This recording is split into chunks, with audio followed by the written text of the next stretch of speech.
नमस्कार विद्यार्थी मित्रांनो, आपलं सर्वांचं अगदी मनापासून स्वागत आहे द जीनियस अकॅडमीच्या या डिजिटल प्लॅटफॉर्मवर। मित्रांनो, आजच्या या व्हिडिओमध्ये आपण राज्यसेवा पूर्व परीक्षा 2023 ते 2019 असे 5 वर्षांचे PYQ इथं फक्त एकाच सब्जेक्टचे संबंधित आपण घेणार आहोत, जेणेकरून तुम्हाला ज्या विषयाचा अभ्यास तुम्हाला करताना की ते संबंधित PYQ जे आहेत ते एका ठिकाणी मिळावेत, तर त्याच अनुषंगानं आपण हे ॲनालिसिस इथं घेणार आहोत। तर असेच प्रत्येक सब्जेक्टचं आपण घेणार आहोत। इतिहासानंतर आता भूगोल, नंतर सायन्स देखील आणि बाकीचे विषय देखील आपण घेणार आहोत। तर ही सिरीज आपण कंबाईनला देखील चालवली होती बघा। कंबाईन पूर्व परीक्षेचे जे काही विषय आहेत तर सर्व विषयांचे PYQ आपण एका व्हिडिओमध्ये सेग्रिगेट करून दिलेले आहेत। तर त्याचा अभ्यास करताना विद्यार्थ्यांना चांगला फायदा झालेला आहे आणि त्याच धर्तीवर आपण आता राज्यसेवेसाठी देखील ही सिरीज सुरू करत आहोत। तर आवडल्यास नक्कीच आपल्या मित्रांसोबत शेअर करा आणि कमेंट करायला विसरू नका। तर बघूयात आपण इतिहासाचे जे काही PYQ आलेत 2023 ते 2019 या वर्षामध्ये। आता 19 पर्यंतच का घेतलेत, कारण याच्या अगोदरचा ट्रेंड जो आहे तो वेगळा होता थोडासा, पण हा लेटेस्ट ट्रेंडनुसार आपल्याला अभ्यास आपली स्ट्रॅटेजी कशी असावी तर त्याच अनुषंगाने ह्या 5 वर्षांचे PYQ इथे मी घेत आहे। तर जास्त वेळ न दवडता आपण आपल्या PYQना सुरू करूयात। तर बघूयात पहिला प्रश्न काय सांगतोय। तर पंडिता रमाबाईंनी रमाबाई असोसिएशनच्या अनुमतीने आपल्याला सल्ला देण्यासाठी एक सल्लागार मंडळ नेमले, त्यात खालीलपैकी कोणाचा समावेश होता? तर कोणाचा समावेश होता विचारलं त्यांनी। तर पंडिता रमाबाईंनी जे काही रमाबाई असोसिएशन हे सुरू केलं होतं, तर त्याला एक सल्लागार मंडळ किंवा ॲडवायझरी जे काही काउन्सिल असतो किंवा बॉडी असते, तर त्या बॉडीमध्ये खालीलपैकी कोणाचा समावेश होता? आता हे मित्रांनो, आपण असे कोण सल्लागार मंडळात होतं हे असे प्रश्न पाठ करू शकत नाहीत। इथं तुम्हाला थोडासा कॉमन सेन्स लावायचा आहे की तुमचं लॉजिक लावायचं आहे। तुमच्या वाचनातलं असेल तर उत्तमच आहे, आणि ज्या ठिकाणी जर तुमचं असं लॉजिक किंवा सेन्स काम करत नाही तर आपण एक व्हिडिओ बनवलेला आहे बघा, माहीत नसलेली उत्तर देखील कसे बरोबर आणायची। तर तो व्हिडिओ खाली डिस्क्रिप्शनमध्ये लिंक आहे बघा। त्या व्हिडिओतले सर्व टेक्निक तुम्ही किंवा सर्व पॉईंट तुम्ही जर एकदा लक्षात घेतले तर तुम्हाला असे प्रश्न सोडवण्यासाठी तिथं काय मदत होऊ शकते। तर या ठिकाणी जर बघितलं आपण तर जास्तीत जास्त पर्याय आपल्याला घेऊन जायचे आहेत। सल्लागार मंडळामध्ये जी काय मोठी व्यक्ती होती त्यावेळेसची, त्याच्या सर्वांचा समावेश असणार आहे। तर न्यायमूर्ती रानडे घेऊन जाऊयात, RG भांडारकर, न्यायमूर्ती KT तेलंग, बघा सगळे हे न्यायमूर्ती आहेत, हे डॉक्टर आहेत, हे पुन्हा न्यायमूर्ती आहेत, म्हणजे काय एक प्रकारे दिग्गज व्यक्ती आहेत किंवा थोडेसे काय एक टॅलेंटेड पर्सनॅलिटी म्हणता येईल, तर त्या काळातले होते त्या। आणि सोबतच बापू हरी शिंदे। तर इथं जर पर्याय असता तर वरीलपैकी सर्व तर आपण सर्वांनाच घेऊन गेलो असतो, पण इथं काय तरी आपल्याला बघा कुठंच सर्व पर्याय दिलेले नाही त्यांनी, म्हणजे काहीतरी आपल्याला एलिमिनेट करायचं आहे। तर आपण एलिमिनेट केला तर बापू हरी शिंदे, तर हे आणि जास्तीत जास्त बरोबर घेऊन चालायचे मित्रांनो। ह्या तिघांना जर घेतलं तर आपल्याला असा एक ग्रुप आढळतो बघा, 1, 2 आणि 3। तर या तिघांना जर घेतलं तर असं सल्लागार मंडळामध्ये हे 3 व्यक्ती असू शकतात। तर पर्याय क्रमांक 4 इथं त्याचं योग्य उत्तर असणार आहे। तर जे काय रमाबाई असोसिएशन होतं तर त्याच्या सल्लागार मंडळामध्ये न्यायमूर्ती महादेव गोविंद रानडे होते, डॉक्टर RG भांडारकर होते, न्यायमूर्ती KT तेलंग देखील होते, पण बापू हरी शिंदे यांचा त्याच्यामध्ये समावेश नव्हता। तर त्या अनुषंगाने आपल्याला पर्याय क्रमांक 4 इथं योग्य उत्तर मिळणार आहे। तसेच आता काय बाकीच्या कंबाईनसारख्या एक्झाम मध्ये जर बघितलं आपण ग्रुप B आणि Cच्या, तर तिथं रमाबाईंनी सुरू केलेल्या ज्या काय संस्था किंवा संघटना असतील तर त्यांची स्थापना विचारली जाते किंवा त्यांचं वर्ष विचारलं जातं। पण राज्यसेवेच्या प्रिलिम्समध्ये थोडासा वेगळ्या पॅटर्नने ते प्रश्न विचारतात। पॉईंट तोच आहे, पण पॅटर्न त्यांचा किंवा विचारण्याची त्यांची पद्धत जी आहे तर ती थोडीशी वेगळी आहे। आता बघा त्यांनी काय विचारलं तर सल्लागार मंडळामध्ये कोण होतं, हा एवढे आपण पाठ करून ठेवू शकत नाही प्रत्येक व्यक्ती कोणाच्या सल्लागार मंडळामध्ये कोण होतं किंवा एखादी संघटना स्थापनेमध्ये कोणाचा हातभार होता। आपण फक्त महत्त्वाची व्यक्ती पाठ करून ठेवतो। आता रमाबाई असोसिएशन जी आहे तर ती आपण पंडिता रमाबाईंची असं लक्षात ठेवू शकतो, पण बाकी मंडळामध्ये कोण सल्लागार होतं किंवा कोण अजून डिटेलमध्ये विचारलं त्यांनी तर ते आपण सांगू शकत नाही। तर त्या ठिकाणी आपलं लॉजिकच काम करत असतं। तर पर्याय क्रमांक 4 जो आहे तर तिथे योग्य आहे। रानडे, भांडारकर आणि तेलंग ही त्याच्या सल्लागार मंडळामध्ये होते। पुढील प्रश्नाकडे जाऊयात। इसवी सन 1918 साली मुंबईतील कामगारांना पीपल्स युनियन ही संघटना स्थापन करण्याचा उपदेश कोणी केला होता? तर 1918ची जी काही पीपल्स युनियन जी आहे तर ही संघटना स्थापन करण्याचा उपदेश किंवा एक सल्ला कोणी दिला होता? तर ते होते आपले सर्वांचे लाडके राजश्री शाहू महाराज, आणि सल्ला देणारे राजेच असू शकतात। तर त्याचे योग्य उत्तर आहे राजश्री शाहू महाराज। नंतर आता इथं दोन व्यक्तीमध्ये कन्फ्युजन होऊ शकतं तुमचं. तर नारायण मेघाजी लोखंडे यांचं देखील बऱ्यापैकी मुंबईतील कामगारासंबंधित त्यांनी काम केलेलं बघा. पण सल्ला देण्याचं काम जे आहे पीपल्स युनियनसाठी तर ते राजश्री शाहू महाराज यांनीच केलेलं आहे. तर प्रश्न क्रमांक 2चा आहे पर्याय क्रमांक 1 इथं योग्य उत्तर. आता बाकीचे जे काही व्यक्ती आहेत ना यांच्याबद्दल थोडं तुम्ही डिटेल वाचून ठेवा. यावरील प्रश्नामधील रानडेवरती तुम्ही जर बघितलं महादेव गोविंद रानडे याच्यावरती आयोगानं दरवर्षी प्रश्न विचारलेलेच आहेत. तर एखादा वर्ष जर अपवाद सोडला तर कंटिन्युअसली महादेव गोविंद रानडे यांच्यावरती प्रश्न येत आहे.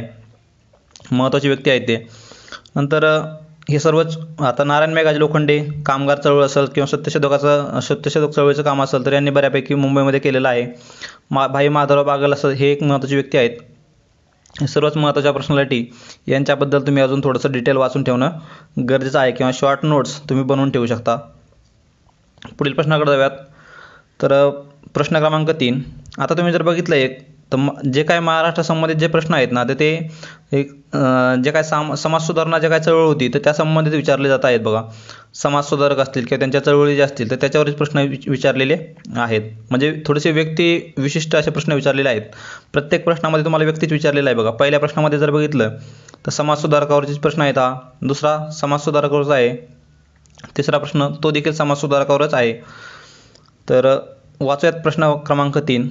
ब्राह्मणेतर पत्रकारितेची मुहूर्तमेढ रोवून चिपळूणकरांच्या महात्मा ज्योतिराव फुलेंवरील हल्ल्याचा बचाव आपल्या वृत्तपत्राद्वारे कोणी केला? चिपळूणकरांच्या महात्मा ज्योतिराव फुलेवरील म्हणजे चिपळूणकरांनी जो काही महात्मा ज्योतिराव फुलेंवर हल्ला केला होता तर त्याचा बचाव करण्यासाठी म्हणजे बचाव वृत्तपत्राद्वारे कोणी केला? तर तो आपला केला होता कृष्णाजी भालेकर यांनी. तर प्रश्न क्रमांक 3चा आहे पर्याय क्रमांक 4 कृष्णाजी भालेकर. जो काय आता आपला सध्याचा जो सत्यशोधक मूव्ही आलेला आहे बघा तो त्याच्यामध्ये देखील याचा उल्लेख आहे. तुम्ही तिथून ते एक नॉलेजसाठी तुम्ही तो मूव्ही नक्कीच बघू शकता सत्यशोधक. तर ब्राह्मणेतर पत्रकारितेचे मुहूर्तमेढ रोवून चिपळूणकरांच्या महात्मा ज्योतिराव फुलेवरील हल्ल्याचा बचाव कोणी केला? तर तो कृष्णाजी भालेकर यांनी. ज्योतिराव फुलेंच्या आयुष्यातील महत्त्वाची एक व्यक्ती कृष्णाजी भालेकर. तर प्रश्न क्रमांक 3चा आहे पर्याय क्रमांक 4 इथं योग्य उत्तर. नंतर पुढील प्रश्न आहे बघा. मालविका अग्निमित्र या प्राचीन नाटकात कोणत्या 2 राजघराण्याच्या वैवाहिक संबंधावर प्रकाश पडतो? मालविका अग्निमित्र. आता मालविका अग्निमित्र म्हणजे कोण? अग्निमित्र आणि मालविका या दोघांचा जो काही विवाह आहे तर त्या संबंधित हे नाटक आहे किंवा एक स्टोरी आहे बघा ही. आता अग्निमित्र जो आहे आपला अग्निमित्र हा पुष्यमित्र शुंग याचा मुलगा आहे बघा. पुष्यमित्र शुंग याच्यावरती UPSCला एक प्रश्न येऊन गेलेला आहे बघा. अग्निमित्र हा कोणाचा मुलगा होता? तर तो पुष्यमित्र शुंग याचा मुलगा होता. त्याचं नाव होतं अग्निमित्र. आणि अग्निमित्र आणि मालविका यांचा विवाह झालेला आहे बघा किंवा यांची एक प्रेम कहाणी जी आहे तर त्या मालविका अग्निमित्रामध्ये आहे बघा की एक नाटक आहे ते. आणि याच्यावर प्रकाश पडतो ते कशा संबंधित आहे तर शुंग आणि विदर्भ या 2 घराण्या संबंधित आहे ते. शुंग आणि विदर्भ म्हणजेच यज्ञसेन घराणे. तर पर्याय क्रमांक 1 इथं योग्य उत्तर आहे. तर पुष्यमित्र शुंगाचा मुलगा आहे त्यानुसार देखील आपण इथं बरोबर गेलो असतो पर्याय क्रमांक 1 कडे. आणि जरी माहीत नसेल तरी तुम्हाला इथं बघा ब्रॅकेटमध्ये दिलं आहे. थोडंसं क्लिक झालं पाहिजे लगेच त्या व्हिडिओमध्ये सांगितल्याप्रमाणे मी. तर त्यानुसार देखील पर्याय क्रमांक 1 हेच तुमचं योग्य उत्तर येणं अपेक्षित होतं. आणि आयोगाने देखील 1 हेच उत्तर दिलेलं आहे. तर पुढील प्रश्नाकडे जाऊयात. प्रश्न क्रमांक 5 बघूयात. वैदिक काळात व्यापारात विनिमयाचे माध्यम काय होते? म्हणजे मीडियम काय होतं? मीडियम ऑफ एक्सचेंज असतो आपला सध्या जसं आपण पैसा वापरतो तर त्यावेळी काय होतं? विनिमयाचे माध्यम काय होते? तर निष्क होतं, कृष्णाल होतं, शतमान होतं. पण एक गण आणि श्रेणी हे एक प्रकारे काय म्हणता येईल एक समूहाचे प्रकार आहेत बघा. गण, सभा, समिती आपण ॲन्शियंट हिस्ट्रीमध्ये देखील वाचलं असेल. लुसंटमध्ये तुम्ही प्रिफर करू शकता. राज्यसेवेच्या प्रिलिम्समध्ये जे काही प्राचीन इतिहास संबंधित प्रश्न येतात तर त्यासाठी तुम्ही लुसंटचा जो काही हिस्ट्री आहे तर लुसंटचा हिस्ट्री जे थोडासाच पार्ट आहे बघा. एक 60-70 पेजेस आहेत तेवढे तुम्ही वाचू शकता. तिथूनच बऱ्यापैकी प्रश्न कव्हर होत आहेत. गण, श्रेणी हे काहीतरी समूहाचे प्रकार आहेत. हे काही विनिमयाचे माध्यम नाही आहेत. फक्त 1, 2 आणि 3 हेच बरोबर आहेत. म्हणजेच पर्याय क्रमांक आपल्याला मिळेल 1, 2, 3 म्हणजेच पर्याय क्रमांक 1 मध्ये दिलेला आहे बघा 1, 2 व 3. तर 5व्याचा आहे पर्याय क्रमांक 1 इथे योग्य उत्तर. गण आणि श्रेणी हे समूहाचे प्रकार आहेत आणि विनिमयाचे साधन किंवा माध्यम कोणते होते? तर निष्क, कृष्णाल आणि शतमान. पुढील प्रश्नाकडे जाऊयात. सेतू माधवराव पगडी यांच्या मते नाथपंथातील कोणत्या संताने शहा रमजान हे नाव धारण करून सुफी संत निजामुद्दीन यांच्याकडून इस्लाम धर्माची दीक्षा घेतली? हे महाराष्ट्राच्या सांस्कृतिक इतिहासातील एक गूढ आहे. आता हे थोडंसं डिटेल झालं बघा, आणि हे याचा रेफरन्स सापडत देखील नाही आहे कुठे. मी थोडंसं ट्राय केला बघण्याचा, पण कोणत्या संताने शहा रमजान हे नाव धारण करून सुफी संत निजामुद्दीन यांच्याकडून इस्लाम धर्माची दीक्षा घेतली होती? तर इस्लाम धर्माची दीक्षा कोणी घेतली होती? तर 6व्याचा आहे बघा, पर्याय क्रमांक 4, कानिफनाथ यांनी ही दीक्षा घेतली होती. असे प्रश्न शक्यतो स्किप करायचे. इथं काही लॉजिक देखील लागत नाही, काही वेगळं देखील त्याने ट्रिक देखील दिलेली नाही आयोगानं. थोडेसे चुकण्याचे चान्सेस आहेत. जिथे एक पण पर्याय आपला एलिमिनेट होत नाही तर त्या ठिकाणी तो प्रश्न शक्यतो स्किप करायचा प्रयत्न ठेवायचा. जर एक जरी प्रश्न आपला जर ऑप्शन एलिमिनेट झाला तर आपल्याला समजा शुअर शॉट माहीत असतं गोरखनाथ यातलं नाही आहे योग्य उत्तर, तर बाकी 3पैकी मारायचं. तिथं तुम्ही तो चान्स घेऊ शकता, तिथं तुक्का मारू शकता. पण एक पर्याय देखील एलिमिनेट झालेला नाही आहे तर त्या ठिकाणी तुक्का मारायचा नाही. चुकण्याचे चान्सेस तिथं जास्तीचे आहेत. तर शहा रमजान हे नाव धारण करून कोणी इस्लाम धर्म स्वीकारला होता तर तो कानिफनाथ यांनी स्वीकारलेला होता. तर 6व्याचा आहे पर्याय क्रमांक 4 योग्य उत्तर. नंतर पुढील प्रश्न बघूयात, 7वा प्रश्न. खालील घटनांची योग्य क्रमाने मांडणी करा. आता थोडासा अभ्यासा रिलेटेड प्रश्न आहे बघा, जनरली सर्वांनाच येणारा प्रश्न आहे. श्वेतपत्रिका म्हणजे जो काय व्हाईट पेपर होता, तो व्हाईट पेपर कधी आला होता? श्वेतपत्रिका आपलं 1933ला. 1933 व्हाईट पेपर 1933ला. 1933 नंतर पुणे करार सर्वांनाच माहिती आहे 25 सप्टेंबर 1932ला. 25 सप्टेंबर 1932 घेऊयात बघता आपण. त्याची तारीख देखील तुम्ही लक्षात ठेवा, 25 सप्टेंबर तारीख देखील विचारली जाऊ शकते. 25 सप्टेंबर 1932ला झालेला पुणे करार. नंतर नेहरू अहवाल म्हणजे जो काय मोतीलाल नेहरूंनी जे काय चॅलेंज स्वीकारलं होतं अध्यक्षतेखाली त्यांच्या, तर ते नेहरू अहवाल 1928चा आहे बघा. त्यांनी आपल्याला चॅलेंज केलं होतं ब्रिटिशांनी की तुम्ही स्वतःची राज्यघटना ही स्वतः बनवू शकत नाही, तुम्ही तेवढे म्हणजे स्ट्रॉंग नाही आहेत, सक्षम नाही आहात तुमची राज्यघटना स्वतः बनवण्यासाठी. आणि आपण ते चॅलेंज स्वीकारलं होतं आणि ते नेहरू अहवाल आपण बनवलेला होता. तर 1928चा नेहरू अहवाल.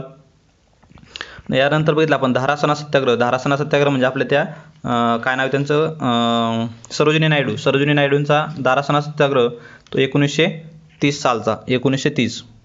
तर त्यानुसार जर गेलो आपण तर आपल्याला मिळेल श्वेतपत्रिका म्हणजे सर्वात अगोदर कोण आहे तर नेहरू अहवाल, म्हणजेच पर्याय क्रमांक ऑप्शन 3मध्ये बघितलं आपण तर पर्याय क्रमांक 3मध्ये मिळत आहे. तर 7व्याचा मिळेल पर्याय क्रमांक 3 इथं योग्य उत्तर. पुढील प्रश्नाकडे जाऊयात. प्रश्न क्रमांक 8 बघूयात. पुढील वाक्ये डॅश डॅश यांच्याविषयी आहेत. महाराष्ट्राच्या शिक्षण क्षेत्रात, आता हे आयोगाचा फेवरेट क्वेश्चन आहे बघा ह्या पॅटर्नमध्ये. 17, 18 आणि 20, 17, 18, 19, 20पर्यंत थोडंसं आयोग जास्त विचारायचं, पण अलीकडे यांचं प्रमाण थोडंसं कमी झालेलं आहे. म्हणजे असं विश्लेषण द्यायचं आणि एक कोणाबद्दल वरील विधाने आहेत ते ओळखायचं सांगायचं. पुढील वाक्य डॅश डॅश यांच्याविषयी आहेत. महाराष्ट्राच्या शिक्षण क्षेत्रात त्यांनी महत्त्वाची भूमिका बजावली. आता हे जनरल स्टेटमेंट आहे, सर्वांनाच लागू होतं असं, याच्यातून काही वेगळं कळत नाही आपल्याला. त्यांनी वेगवेगळ्या विषयावर पाठ्यपुस्तके तयार केली, वेगळं काही कळत नाही आहे. गणित आणि शास्त्रावर त्यांनी शून्यलब्धी हे पुस्तक मराठीतून लिहिले. शून्यलब्धी म्हणलं की लगेच आपल्याला कळायला पाहिजे हे कोण आहेत, आपले बाळशास्त्री जांभेकर. तर 8व्याचा मिळणार आहे आपल्याला पर्याय क्रमांक 3 इथं योग्य उत्तर. 11वीच्या स्टेट बोर्डमध्ये देखील याचा उल्लेख आहे, तिथून तुम्ही ते बघू शकता. तर शून्यलब्धी म्हणजेच काय, बाळशास्त्री जांभेकर. नंतर केशवराव भवाळकरांनी त्यांचे चरित्र लिहिले आहे. तर केशवराव भवाळकरांनी त्यांचे चरित्र लिहिलेले आहे. आपल्याला फक्त या शून्यलब्धीवरून समजून जातं ते काय, तर बाळशास्त्री जांभेकर यांच्याविषयी बोलत आहे. पुढील प्रश्नाकडे जाऊयात. 9वा प्रश्न बघूयात. पुढील राजकीय संघटनांचा कालानुक्रमे योग्य क्रम लावा. आता राजकीय ज्या काही संघटना आहेत तर त्यांचा क्रम लावायला सांगितलेला आहे. तर पुणे सार्वजनिक सभा आपल्याला म्हणता येईल 1867 किंवा 1870 म्हणता येईल त्याला. 1870 पुणे सार्वजनिक सभा 1870. नंतर बॉम्बे प्रेसिडेन्सी असोसिएशन. आता बॉम्बे प्रेसिडेन्सी असोसिएशन आपली काँग्रेससोबतच स्थापना म्हणता येईल 1885. याच्यामध्ये जे काय आपले तेलंग होते, तय्यबजी होते, यासोबतच आपले मेहता देखील होते. तर ते बॉम्बे प्रेसिडेन्सी असोसिएशन 1885ची. मद्रास महाजन सभा जी होती तर ती होती 1884ची. आणि एकदा आत्ताच 23च्या कंबाईनमध्ये देखील आय थिंक याच्यावरती प्रश्न विचारलेला आहे बघा, मद्रास महाजन सभा 1884ची. आणि इंडियन असोसिएशन आहे आपल्या 1876. आता यांचा जर योग्य क्रम लावला तर आपल्याला कळून जाईल बघा. 1876 म्हणजे ड अगोदर पाहिजे आपल्याला, पर्याय क्रमांक 4मध्ये मिळत आहे. सॉरी आपल्या काय पुढील राज्य संघटनेचा कालानुक्रमे योग्य क्रम लावा. 1870च्या अगोदर मिळत आहे, म्हणजेच पाहिजे अगोदर म्हणजेच पर्याय क्रमांक 2 मिळेल. पुणे सार्वजनिक सभा 1870, नंतर येईल इंडियन असोसिएशन म्हणजेच नंतर येईल म्हणजेच मद्रास महाजन सभा, आणि नंतर शेवटी येईल बॉम्बे प्रेसिडेन्सी असोसिएशन. तर हे होते 9व्याचा पर्याय क्रमांक 2 इथं योग्य उत्तर. नंतर पुढील प्रश्नाकडे जाऊयात. 10वा प्रश्न बघूयात. खालीलपैकी कोणता निर्णय साबरमती कराराने घेण्यात आला? आता थोडासा डिटेल क्वेश्चन आहे बघा, आणि चुकण्याचे चान्सेस आहेत इथं. त्यामुळे असा प्रश्न चुकला तर जास्त लोड घेऊ नका मित्रांनो. त्याचा आपला कॉमन सेन्स जी काही ट्रिक सांगितलेले आहेत त्याच पद्धतीने जायचं आहे. मी सांगत नाही की त्या पद्धतीनं तुमचे सर्वच प्रश्न बरोबर येणार आहेत, पण तुमचे 70 to 80% क्वेश्चन हे बरोबर येतात त्या ट्रिक्सनं किंवा त्या मेथडने गेलात तर बघा आपला साबरमती करार. आता साबरमती करार हा शक्यतो आपल्या वाचनातला नसणार आहे. हा साबरमती करार जो आहे हा काँग्रेसचा आहे बघा. भारतीय राष्ट्रीय काँग्रेस जे आहे यांचा साबरमती करार आहे तो, आणि हा झाला होता 1926ला करार झालेला बघा. 1926ला साबरमती करार झालेला आहे. याच्यामध्ये काय निर्णय घेण्यात आला एवढं डिटेल त्यांनी विचारलेलं आहे. आता काँग्रेसचे प्रत्येक करार आपण पाठ करून ठेवू शकत नाही, म्हणजे त्यांचं इयर एक वेळेस लक्षात ठेवू शकतो, पण त्यात काय कोणते निर्णय घेण्यात आलेत एवढं डिटेल आपण लक्षात ठेवणार नाही. त्यानुसार जर गेलं आपण तर आपल्याला काय तर मोस्ट एक्सप्लेनेटरी किंवा सेल्फ एक्सप्लेनेटरी जे काही सेंटेन्स आहेत ते घेऊन जायचं आहे.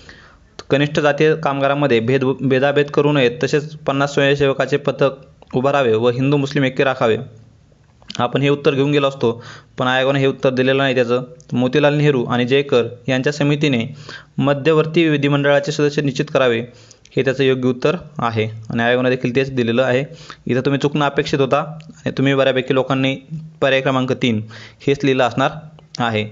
तर त्याचा संबंधित प्रश्नाचा पर्याय क्रमांक 4 हे योग्य उत्तर आहे. इन केस रिपीट झाला तर आपलं चुकायला नको. साबरमती करार कधी विचारला तर 1926चा आहे साबरमती करार. नेहरू आणि जयकर यांच्या समितीने मध्यवर्ती विधिमंडळाचे सदस्य निश्चित करावे, तर हा निर्णय तिथे घेण्यात आलेला होता. पुढील प्रश्नाकडे जाऊयात. 11वा प्रश्न बघूयात. इसवी सन 1934मध्ये कर्षक संगम एक शेतकरी संघटना म्हणून खालीलपैकी कोणत्या प्रांतात स्थापन करण्यात आली? 1934 आपल्याला नवीन माहिती मिळते बघा इथं देखील. 1934ला स्थापन झालेली कर्षक संगम एक शेतकरी संघटना होती, आणि कोणत्या प्रांतात स्थापन झालेली आहे? तर ती झालेली आहे केरळ या प्रांतामध्ये स्थापन झालेली आहे. कर्षक संगम केरळ या प्रांतामध्ये. पुढील प्रश्नाकडे जाऊयात. 12वा प्रश्न बघूयात. दांडी यात्रेचा उल्लेख रामाचा लंकेवरील ऐतिहासिक मोर्चा असे कोणी केला? दांडी यात्रेचा उल्लेख जी काय आपली दांडी यात्रा होती महात्मा गांधींनी काढलेली मिठाच्या सत्याग्रहासाठी, तर त्या दांडी यात्रेचा उल्लेख रामाचा लंकेवरील ऐतिहासिक मोर्चा म्हणजे श्रीराम जेव्हा लंकेवर चालले होते तर त्या पद्धतीचा उल्लेख ह्या दांडी यात्रेचा सोबत केलेला आहे. तर ते कोण होते? तर पंडित मोतीलाल नेहरू आणि डी.जी. तेंडुलकर. मोतीलाल नेहरू आणि तेंडुलकर हे होते. त्यानुसार 12व्याचा मिळणार आहे आपल्याला पर्याय क्रमांक 1 इथं योग्य उत्तर. यासोबतच दांडी यात्रेला अगोदर देखील एक आयोगानं प्रश्न विचारलेला आहे बघा. दांडी यात्रेचा उल्लेख नेपोलियन बोनापार्टचा जो काही पॅरिस मार्च होता किंवा पॅरिसवर जो काही त्यांनी मोर्चा काढला होता नेपोलियन बोनापार्टनी, त्यासोबत तुलना केली होती दांडी यात्रेची. तर ते केली होती आपल्या ह्यांनी सुभाषचंद्र बोस यांनी तुलना केली होती नेपोलियन बोनापार्टच्या पॅरिस मार्चसोबत. आणि इथं दांडी यात्रेचा उल्लेख रामाचा लंकेवरील ऐतिहासिक मोर्चा अशी कोणी केली तर मोतीलाल नेहरू आणि तेंडुलकर यांनी केलेली होती. तर पर्याय क्रमांक 1 इथं योग्य उत्तर आहे. पुढील प्रश्नाकडे जाऊयात. 13वा प्रश्न. खालील विधाने कोणासंदर्भात आहेत? तर धर्माची राजकारणापासून फारकत घेतली. आता थोडासा आपला मध्ययुगीन इतिहास जो आहे मुघलांचा तर त्या संबंधित आहे बघा. धर्माची राजकारणापासून फारकत घेतली. सती जाणाऱ्या शूर स्त्रियांच्या बाबत अलिप्ततेचे धोरण स्वीकारले. बालविवाह थांबवणे व विधवा विवाहाला उत्तेजन दिले. सामाजिक कायद्याबाबत अंतिम निर्णय आपला असल्याचा दावा केला. तर हे सर्व विधान जे आहेत तर धर्माची राजकारणापासून फारकत याच्यावरून आपल्याला थोडंसं क्लिक होईल. तर ते होते आपले 13 अकबर. तर 13व्याचं मिळणार आपल्याला पर्याय क्रमांक 3 इथं योग्य उत्तर. तर धर्माची राजकारणापासून फारकत कोणी घेतली? तर ते होते अकबर. पुढील प्रश्नाकडे जाऊयात. 14वा प्रश्न बघूयात. खानदेशातील भिल्लांनी ब्रिटिश राजवटीस विरोध केला होता कारण? आता खानदेशातील भिल्लांनी ब्रिटिश राजवटीस विरोध केला होता. तर भिल्लांनी ब्रिटिश राजवटीला विरोध केला. तर कारण काय, तर उत्तर भारतातील उठावाच्या घटनांपासून सातपुडा विभागातील भिल्लांना प्रेरणा मिळाली. 1857च्या उठावाचा फायदा घेऊन भागोजी नाईक व काजेसिंग नाईक उठावात सामील झाले. काजेसिंग व त्याच्या सहकाऱ्यांची सरकारी खजिना व पोस्ट जाळले. तर सर्व जनरल स्टेटमेंट्स आहेत, तर सर्व बरोबर घेऊन जायचे आहेत. एक्स्ट्रीम काही दिसत नाही आहे, विनाकारण चूक करायची नाही आहे आणि या ठिकाणी सर्वच बरोबर घेऊन जायची आहेत. म्हणजेच वरीलपैकी सर्व हा पर्याय इथं योग्य ठरेल. आणि आयोगानं उत्तर देताना देखील वरीलपैकी सर्व हेच विधान बरोबर दिलेले आहेत. तर 14व्याचा आहे पर्याय क्रमांक 4 इथं योग्य उत्तर. पुढील प्रश्नाकडे जाऊयात. प्रश्न क्रमांक 15 बघूयात. खालीलपैकी कोणत्या वृत्तपत्रातून ॲनी बेझंट यांनी होम रूल चळवळीबद्दलचे विचार मांडले? आता कोण विचारले त्यांनी, ते ॲनी बेझंट थिओसॉफिकल सोसायटीची सदस्यत्व किंवा नंतर ती अध्यक्ष झाली होती ॲनी बेझंट. तर ॲनी बेझंट यांनी होम रूल चळवळ याच्याबद्दलचे विचार कोणत्या याच्यात मांडले होते? तर ते न्यू इंडिया आणि कॉमनवेल्थ हे दोन वृत्तपत्र जे आहेत तर ते ॲनी बेझंटद्वारे चालवले जात होते. त्यानुसार मिळणारे आपल्याला अ आणि ब ही दोनच विधाने योग्य ठरणार आहेत. त्यानुसार मिळेल आपल्याला पर्याय क्रमांक 1 इथं योग्य उत्तर. प्रश्न बघूयात. राष्ट्रीय पातळीवर ऑल इंडिया स्टेट्स पीपल काँग्रेसची स्थापना होण्यापूर्वी कोल्हापुरात जनतेची गाणी मांडण्यासाठी खालीलपैकी कोणती संघटना कार्यरत होती? आता हिस्ट्रीचे प्रश्न आहेत तिथं काही. तर all India states people Congress हिची स्थापना होण्या अगोदर कोणती संस्था कार्यरत होती? तर पर्याय जर बघितला आपण तर लोकसभा, विधानसभा, राज्यसभा. तर आपल्याला वाटू शकतात की हे तर पर्याय नाही आहेत. तर आपल्याला आपसोबत आपण परोपकारणी सभा ही थोडीशी ऐतिहासिक वाटते किंवा नाव तसं ऐतिहासिक वाटतंय की असू शकते. तर त्यानुसार आपण पर्याय क्रमांक 4 घेऊन जाणं होतं आणि तुम्ही चुकणं इथं अपेक्षित होतं, कारण याचं योग्य उत्तर आहे पर्याय क्रमांक 1 लोकसभा. तर परोपकारिणी सभा याचा काही संबंध नाही ऑल इंडिया स्टेट्स पीपल काँग्रेसच्या स्थापने अगोदरचा. तर या संबंधित प्रश्नाचं पर्याय क्रमांक 1 इथं योग्य उत्तर आहे आणि हे आयोगाच्या फायनल कीनुसार उत्तर आहे. इथं 86चा आहे पर्याय क्रमांक 1 इथं योग्य उत्तर. लोकसभा होती तिथं. तर 87वा प्रश्न बघूयात. पुढीलपैकी विजोड व्यक्ती ओळखा. तर विजोड व्यक्ती ओळखा तर काही व्यक्ती दिलेल्या आहेत. डॉक्टर सौ लॉरा डिसोजा, साने गुरुजी, सुधाताई जोशी आणि हिरवे गुरुजी. तर यांचं बघितलं आपण तर हे साने गुरुजी जे आहेत तर तेच फक्त वेगळे आहेत त्याच्यामध्ये, कारण साने गुरुजी हे सविनय कायदेभंगात किंवा छोडो भारतशी संबंधित आहेत आणि हे बाकीचे सर्व जे आहेत ते गोवा मुक्ती संबंधित आहे ते गोवा मुक्ती. पण हे साने गुरुजी आपले क्विट इंडिया मुवमेंट पासून आहेत, छोडो भारत आणि आपला सविनय कायदेभंग CDM सिव्हिल डिसोबिडियन्स मुवमेंट आणि छोडो भारत. म्हणजे या बाकीच्यांपेक्षा एक प्रकारे काय जुने व्यक्ती म्हणता येईल किंवा या बाकींचा सर्वांचा समावेश हा गोवा मुक्ती संग्रामामध्ये होतो, पण साने गुरुजींचा समावेश छोडो भारत आणि कायदेभंगामध्ये होतो. त्यानुसार पर्याय क्रमांक 3 इथे योग्य राहील. नंतर 88वा प्रश्न बघूयात. 1957च्या स्त्री शिक्षण विषयक राष्ट्रीय आयोगाच्या अध्यक्ष कोण होत्या? तर राज्यस्वामींचा एक फेवरेट क्वेश्चन आहे बघा हा. तर स्त्री शिक्षण आयोगाच्या अध्यक्ष कोण होत्या? तर ते आपल्या दुर्गाबाई देशमुख. पर्याय क्रमांक 3 88चा आहे पर्याय क्रमांक 3 इथे योग्य उत्तर. त्यांना लेडी देशमुख असं देखील म्हटलं जातं आणि आंध्र महिला सभा याची स्थापना केलेली होती त्यांनी 1937 साली. आंध्र महिला सभा 1937. 88चा आहे पर्याय क्रमांक 3. दुर्गाबाई देशमुख हे आपल्या CD देशमुख यांच्या पत्नी आहेत त्या. नंतर 89वा प्रश्न बघूयात. डॉक्टर आंबेडकरांच्या पश्चात त्यांचे कोणते अनुयायी काँग्रेसचे सभासद झाले होते? तर हा थोडा संदिग्ध प्रश्न आहे मित्रांनो इथं तसा, पण आयोगाने देताना याचं उत्तर ABC हे दिलेलं आहे. RD भंडारे, राजाभाऊ भोळे आणि दादासाहेब रुपवते. म्हणजे काय त्यांचे पश्चात म्हणजे बाबासाहेबांचा मृत्यू झाल्यानंतर त्यांचे कोणते अनुयायी म्हणजे त्यांचे जे काय फॉलोअर होते ते काँग्रेसचे सभासद झाले, तर ते RD भंडारे, राजाभाऊ भोळे आणि दादासाहेब रुपवते. हे पर्याय तिघच व्यक्ती काय झाले ते काँग्रेसचे सभासद झाले होते. पण बापूसाहेब राजभोज यांचा कुठेही उल्लेख नाहीये, त्यानुसार पर्याय क्रमांक 2 इथे योग्य राहील. पण आपल्याला एक्झाम हॉलमध्ये असं एवढं क्लिअर होणार नाही किंवा या व्यक्तीबद्दल माहिती देखील नसेल, त्यानुसार आपण पर्याय क्रमांक 4 घेऊन जाणं अपेक्षित होतं आणि तुम्ही चुकू शकत होता किंवा चुकणं अपेक्षित होतं इथं. कारण मित्रांनो सगळेच प्रश्न बरोबर येणार नाहीत आणि तुम्ही किती पाठ केलं, किती रट्टा मारला तर तरी देखील तुम्ही असे प्रश्न बरोबर आणू शकत नाही. तिथे आपल्याला काय तर होलिस्टिक अप्रोच घेऊन जायचं आहे. सर्वसमावेशक वरीलपैकी सर्व किंवा पॉझिटिव्ह स्टेटमेंट जे आहेत ते बरोबर घेऊन जायचे आहेत. तर त्या ठिकाणी आपण पर्याय क्रमांक 4 सोबत जाणं होतं, पण आयोगाने उत्तर देताना याचं 89चा पर्याय क्रमांक 2 हेच उत्तर दिलेलं आहे. म्हणजे फक्त RD भंडारे, राजाभाऊ भोळे आणि दादासाहेब रुपवते हेच बाबासाहेबांच्या पश्चात काँग्रेसचे सभासद झाले होते. तर त्यानुसार पर्याय क्रमांक 2 इथे योग्य राहील. नंतर 90वा प्रश्न बघूयात. मुंबईमध्ये खालीलपैकी कोणत्या 2 ठिकाणी ब्रिटिशांच्या काळात मिठाच्या पेठा होत्या? आता मिठाच्या पेटा कोणत्या ठिकाणी होत्या, तर ह्या भेंडी बाजार आणि वडाळा, भेंडी बाजार व वडाळा या 2 ठिकाणी मिठाच्या पेटा होत्या. त्यानुसार पर्याय क्रमांक 2 इथे योग्य राहील. नंतर 91वा प्रश्न बघूयात. सुरत येथे मानव धर्म सभा आणि मुंबईत परमहंस मंडळी कोणी स्थापन केली, तर हा एक रिपीटेडली क्वेश्चन आहे. मानव धर्म सभा, परमहंस मंडळी किंवा प्रार्थना समाज किंवा ज्ञानप्रसारक सभा, तर या सर्वांमध्ये एक कॉमन व्यक्ती दिसेल तर तो दादासाहेब पांडुरंग तरखडकर, दादोबा पांडुरंग तरखडकर किंवा दादासाहेब पांडुरंग तरखडकर. तर दादोबा पांडुरंग तरखडकर हेच त्याचं योग्य उत्तर राहील. त्यानुसार 91चा आपला पर्याय क्रमांक 2 इथं योग्य राहील. नंतर 92वा प्रश्न बघूयात.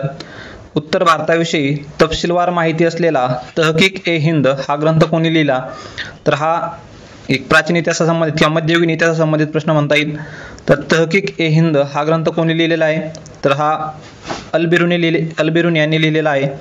त्यानुसार 92चा पर्याय क्रमांक 2 इथे योग्य राहील. तर हे जुने जी काही मध्ययुगीन भारतातील पुस्तकं आहेत किंवा जे काही खलासी भारतामध्ये आली होती त्यांनी भारताविषयी काय लिहून ठेवलेलं आहे याची एका पेजवरती चार्ट बनवून दिलेला आहे लुसेंटमध्ये, ते देखील तुम्ही फॉलो करू शकता.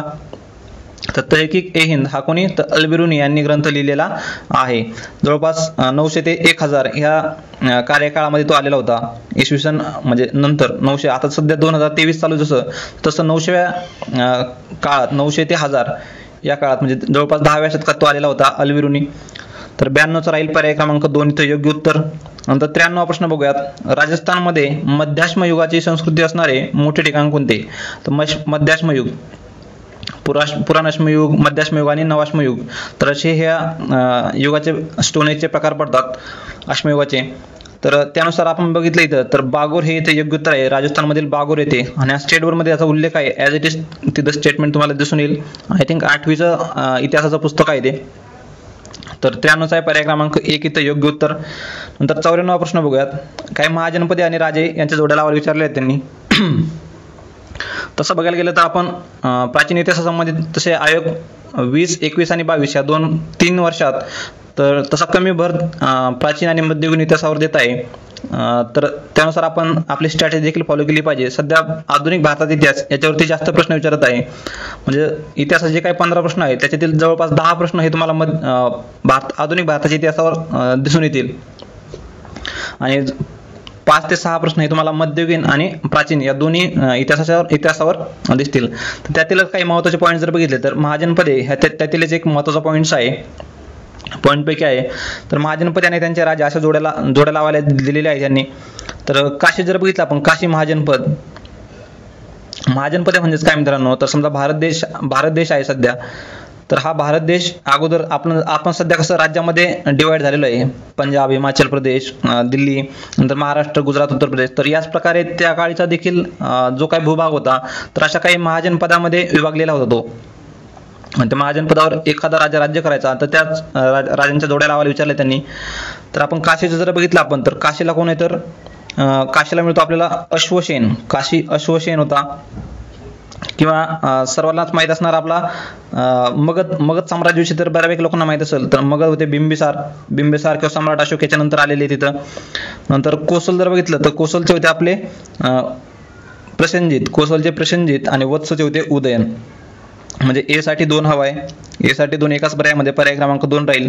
बी साठी 4 हवा आहे, सी साठी 1 आणि डी साठी 3 म्हणजेच पर्याय क्रमांक 2 इथे योग्य राहील. तर 94चा पर्याय क्रमांक 2 इथे योग्य आहे. काशीसाठी अश्वसेन, कोसल प्रसेनजित, मगधमध्ये बिंबिसार आणि मगधचं थोडंसं तगडं साम्राज्य होते. नंतर वत्समध्ये वत्सचे उदयन आणि एकच महाजनपद जे दक्षिण भारतामध्ये होतं आपल्या छत्रपती संभाजीनगर येथे किंवा औरंगाबाद येथे, तर ते होतं अश्मक महाजनपद. हा देखील प्रश्न विचारला जाऊ शकतो. तर एकमेव महाजनपद जे आपल्या महाराष्ट्रामध्ये होतं ते अश्मक, औरंगाबाद येथे. तर 94चा पर्याय क्रमांक 2 इथे योग्य उत्तर. नंतर 95वा प्रश्न बघूयात.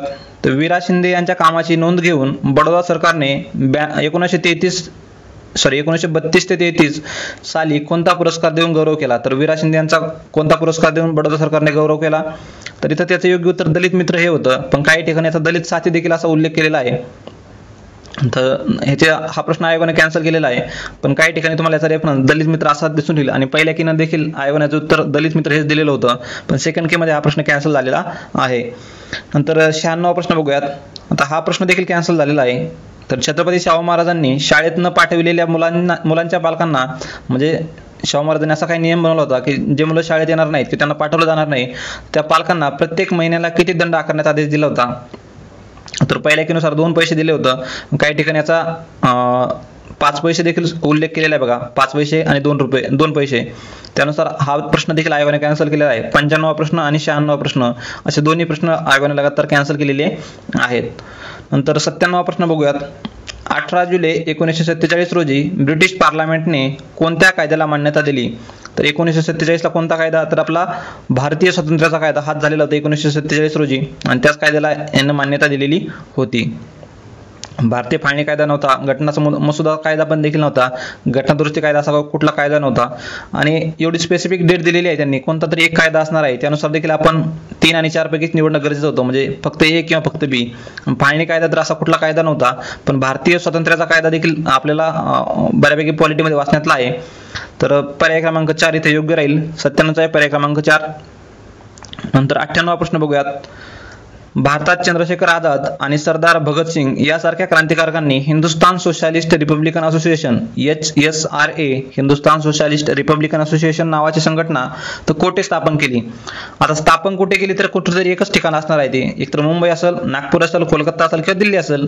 कोणत्यातरी एका ठिकाणी स्थापन केली असणार आहे. 2 ठिकाणी स्थापन करू शकतात का? तर दिल्लीत स्थापन केली, मुंबईत स्थापन केली, असं शक्य नाही आहे. तर बघितलं आपण तर पर्याय क्रमांक 1 मध्ये बघा 2 ऑप्शन दिलेत A B, 2 मध्ये दिलेत C D. फक्त 3 आणि 4 मध्ये जर बघितलं आपण फक्त A आणि फक्त काय, एकतर मुंबई असेल किंवा एकतर दिल्ली असेल, तर दोन्हीपैकी एका ठिकाणी स्थापन केली असणार आहे. त्यानुसार आपल्याला 3 आणि 4 पैकी निवडायचं होतं. पण हिंदुस्थान सोशलिस्ट रिपब्लिकन असोसिएशन त्याच्या मुंबईमध्ये काही आपण आपल्या वाचनातलं नाहीये. याचं जे काही कार्य आहे ते उत्तर भारतामध्ये झालेलं आहे. त्यानुसार आपल्याला पर्याय क्रमांक 4 घेऊन जाणं हे योग्य ठरलं असतं. तर 98चा आहे पर्याय क्रमांक 4. दिल्ली येथे त्यांनी स्थापना केलेली होती. नंतर 1757 99वा प्रश्न बघूयात. 1757च्या प्लासीच्या लढाईनंतर इंग्रजांनी मीर जाफरला कोणत्या प्रांताचा नवाब म्हणून नियुक्त केलेले होते? आता 1757ला प्लासीची लढाई झाली, तर मीर जाफरला कोणत्या प्रांताचा नवाब केला? जरी माहित असेल तर कॉमन सेन्स काय लावायचं होतं तुम्हाला इथं. तर 1757 इंग्रज बऱ्यापैकी नवीनच आलेले होते तिथं, म्हणजे जवळपास 1600 मध्ये ईस्ट इंडिया कंपनीची स्थापना झालेली आहे. आणि 1757 म्हणजे जवळपास तिथे 150 वर्ष झालेत. पण सुरुवातीचे 150 वर्ष फक्त त्यांचा व्यापारावर जास्त भर होता, किंवा पश्चिम बंगालमध्ये जे काही कोलकाता शहर आहे ते कोलकात्याच्या अवतीभोवती त्यांचं बंगालमध्ये थोडंसं प्रभुत्व त्यांचं होतं. त्यानुसार आपण बंगाल हे उत्तर घेऊन जाणं योग्य ठरलं असतं. तर 1757च्या प्लासीच्या लढाईनंतर मीर जाफरला कोणत्या प्रांताचा नवाब केला? तर तो बंगाल प्रांताचा नवाब केलेला होता. तर पर्याय क्रमांक 2 इथे योग्य राहील. नंतर 100वा प्रश्न, शेवटचा प्रश्न बघूयात आता. 1206 ते 1290 या काळात राज्य केलेल्या गुलाम घराण्याची स्थापना कोणी केली? आता मी ते MCQ सोडवण्याचं सायंटिफिक मेथड त्याच्यामध्ये खूप वेळा सांगितलेलं आहे मित्रांनो. आता स्थापना करणारा कोणीतरी एकच असणार आहे. तर पर्याय बघा 1 आणि हा दुसरा पर्याय देखील बघा. तर AC किंवा BD असे पर्याय असू शकतात का? 2 व्यक्ती स्थापना करू शकतात का? स्थापना करणारा कोणीतरी एकच असणार आहे, फादर कोणीतरी एकच असणार आहे. त्यानुसार दोन्ही पर्याय आपले एलिमिनेट होतात. आपल्याला फक्त A किंवा फक्त C पैकी निवडायचा आहे. फक्त A किंवा फक्त C. तर आपल्याला गुलाम घराण्याची स्थापना कोणी केलेली आहे? तर कुतुबुद्दीन ऐबक यांनी केलेली आहे. त्यानुसार 100चा पर्याय क्रमांक 4 इथे योग्य उत्तर मिळेल. 100चा आहे पर्याय क्रमांक 4. तर हे दिल्ली सल्तनत देखील एक रिपीटेडली आयोग प्रश्न विचारत होते त्याच्यावरती, तर ते देखील पाठ करून ठेवा तुम्ही. जे काही 5 सल्तनत होऊन गेल्या तिथं, तर त्या 5 सल्तनतमध्ये कोणत्या सल्तनतची स्थापना कोणी केलेली आहे? नंतर आपले हे आहेत महत्त्वाचे राजे असतील त्याच्यावरती देखील आयोगाने प्रश्न विचारलेला आहे, तर ते देखील आपण बघून ठेवणं गरजेचं आहे. तर 100चा आहे पर्याय क्रमांक 4 इथे योग्य उत्तर. कुतुबुद्दीन ऐबक यांनी काय गुलाम घराण्याची किंवा स्लेव्ह डायनेस्टीची स्थापना केलेली होती. 8 रोजी मुंबईसह नवमहाराष्ट्र निर्माण झाला. मुंबईसह नवमहाराष्ट्र निर्माण कधी झाला? तर 1 मे 1960 रोजी आपल्या महाराष्ट्राची निर्मिती झालेली आहे. आणि त्यावेळी महाराष्ट्र राज्यात एकूण किती जिल्हे व तालुके होते? आपलं महाराष्ट्र जे राज्य तयार झालं 1 मे 1960 रोजी, तर त्यावेळी आपल्या राज्यात किती जिल्हे आणि किती तालुके होते हे त्यांनी विचारलेलं आहे. तर सध्या किती तालुके आहेत आणि किती जिल्हे तुम्ही मला कमेंट बॉक्समध्ये कमेंट करा. तर आपण 1960 रोजी ज्यावेळेस महाराष्ट्र स्थापन झाला त्यावेळेस सर्वांनाच माहिती असेल 26 जिल्हे होते. फक्त ऑप्शनमध्ये सी आणि डीमध्ये थोडंसं कन्फ्युजन होतं. काही ठिकाणी इथं 235 दिलेलं आहे, त्याच्यामुळं काही पुस्तकामध्ये 235 दिलेलं आहे, त्याच्यामुळे बऱ्यापैकी विद्यार्थ्यांना वाटत होतं की आयोग हे सी उत्तर देईल, पण आयोगाने हे उत्तर न देता डी हे उत्तर इथं योग्य दिलेलं आहे. म्हणजे 26 जिल्हे आणि 229 तालुके. हे इकॉनॉमिक सर्वे जो आहे महाराष्ट्राचा, त्याच्यामध्ये देखील याचा उल्लेख आहे तशीच लाईन तिथं इकॉनॉमिक सर्वेमध्ये देखील तुम्हाला दिसून येईल. आणि ऑथेंटिक सोर्स म्हणून आपण ऑब्जेक्शन घेताना देखील हा इकॉनॉमिक सर्वे आयोगाला तिथं पाठवू शकतो. तर पहिल्या प्रश्नाचं संबंधित उत्तर आहे पर्याय क्रमांक 3, डी आणि ए बरोबर आहेत. म्हणजे 26 जिल्हे आणि 229 तालुके ही 1 मे 1960 रोजी जेव्हा महाराष्ट्राची निर्मिती झाली, तर त्यावेळी हे 26 जिल्हे आणि 229 तालुके होते. तर पुढील प्रश्नाकडे जाऊयात. प्रश्न क्रमांक 2 बघूयात. स्त्री सबलीकरणाच्या दृष्टीने डॉक्टर बाबासाहेब आंबेडकरांनी मांडलेल्या हिंदू कोड बिलाला खालील व्यक्तींचे समर्थन होते. प्रश्न नीट वाचून घ्या एकदा. हिंदू कोड बिल जे मांडलं होतं त्याला कोणत्या व्यक्तींचे समर्थन होते विचारते त्यांनी. आता हे बघितलं आपण पर्याय क्रमांक 1 राजेंद्र प्रसाद सांगतोय. तर राजेंद्र प्रसाद जर बघितलं तर हे डॉक्टर बाबासाहेब आंबेडकरांना एक सपोर्ट करणारे होते, त्यांचे सपोर्टिव्ह होते. ज्यावेळी मसुदा समितीचे अध्यक्ष म्हणून बाबासाहेबांची निवड झाली, त्यावेळी राजेंद्र प्रसादांचा त्याला एक पाठिंबा होता, त्यांचं देखील त्याला अनुमोदन होतं. म्हणजे त्यांनाही एक चांगलं वाटत होतं की आंबेडकर जे आहेत ते मसुदा समितीचे अध्यक्ष आहेत. पण एवढं सगळं असताना देखील हिंदू कोड बिलाचा विषय जेव्हा आला, तर त्यावेळेस राजेंद्र प्रसाद यांनी हिंदू कोड बिलाला विरोध केला होता. त्याच्यामुळे राजेंद्र प्रसाद असणं शक्यच नाही आहे, कारण हिंदू कोड बिलामध्ये बऱ्याचशा अशा तरतुदी होत्या ज्या हिंदू धर्माविरुद्ध होत्या किंवा हिंदू चालीरीतीविरुद्ध होत्या. त्याच्यामुळं राजेंद्र प्रसादांचा त्याला विरोध होता. सरदार वल्लभभाई पटेलांचं देखील तसंच होतं आणि पट्टाभिचे तराम्यांचा देखील त्याला विरोधच होता. आता हिंदू कोड बिलामध्ये भले काही महिलांसाठी चांगल्या तरतुदी तिथं असतील, तरी देखील सुचिता कृपलानी यांनी देखील त्याला विरोध केलेला होता. म्हणजे जवळपास या सर्व 4ही व्यक्तिमत्वांनी या हिंदू कोड बिलाला विरोध केलेला होता. त्याच्यामुळे आपल्याला इथं एकही पर्याय इथे योग्य मिळत नाही आहे. त्याच्यामुळे आयोगाने हा सेकंड प्रश्न जो आहे तो कॅन्सल केलेला आहे. सेकंड प्रश्न कॅन्सल केलेला आहे. पण आयोगानं फर्स्ट कीनुसार याचा आन्सर जे आहे तर सेकंड दिलं होतं, बी आणि डी, पट्टाभी सीतारामय्या आणि सुचिता कृपलानी. तर हे प्रश्न थोडेसे ॲम्बिग्युअस असतात. म्हणजे याच्यामध्ये असं संदिग्ध म्हणता येईल ते प्रश्न. असं शुअर शॉट आपल्याला त्याच्यामध्ये सोर्स नाही किंवा त्याचा प्रूफ सांगता येणार नाही आपल्याला, कारण एवढ्या व्यक्तिमत्वाबद्दल एवढी डिटेल माहिती म्हणजे त्यांचा सपोर्ट होता किंवा नव्हता ही कुठेही असणं शक्य नाही आहे. त्याच्यामुळे हा प्रश्न इथं आयोगानं कॅन्सल केलेला आहे. तर सेकंड प्रश्न हा कॅन्सल झालेला आहे. जवळपास या GS1मध्ये 7 प्रश्न हे आयोगाने कॅन्सल केलेले आहेत. 7 दुणे 14 म्हणजे 14 मार्क हे पोरांची इथं मायनस झालेले आहेत. मग तर पुढील प्रश्नाकडे जाऊयात. तिसरा प्रश्न बघूयात. अण्णाभाऊ साठे यांनी साम्यवादी विचार प्रसार करण्यासाठी खालील कला प्रकाराचा प्रभावी वापर केला. आता हा प्रश्न देखील आयोगाकडून कॅन्सल केलेला आहे. पण याचं उत्तर हे कलापथक असणं इथं थोडंसं योग्य होतं, कारण पहिल्या कीनुसार देखील आयोगानं हे कलापथक हे उत्तर दिलं होतं.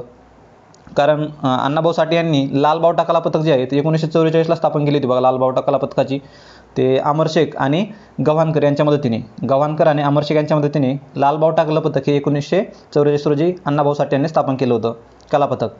तर या प्रश्नावर ऑब्जेक्शन घेतलं काही विद्यार्थ्यांनी आणि सेकंड केमध्ये हा प्रश्न कॅन्सल केलेला आहे. कारण अण्णाभाऊ साठे यांनी म्हणजे कम्युनिस्ट विचारसरणी जी आहे तर ती कम्युनिस्ट विचारसरणीचा प्रसार करण्यासाठी त्यांनी लोकनाट्याचा वापर केला होता.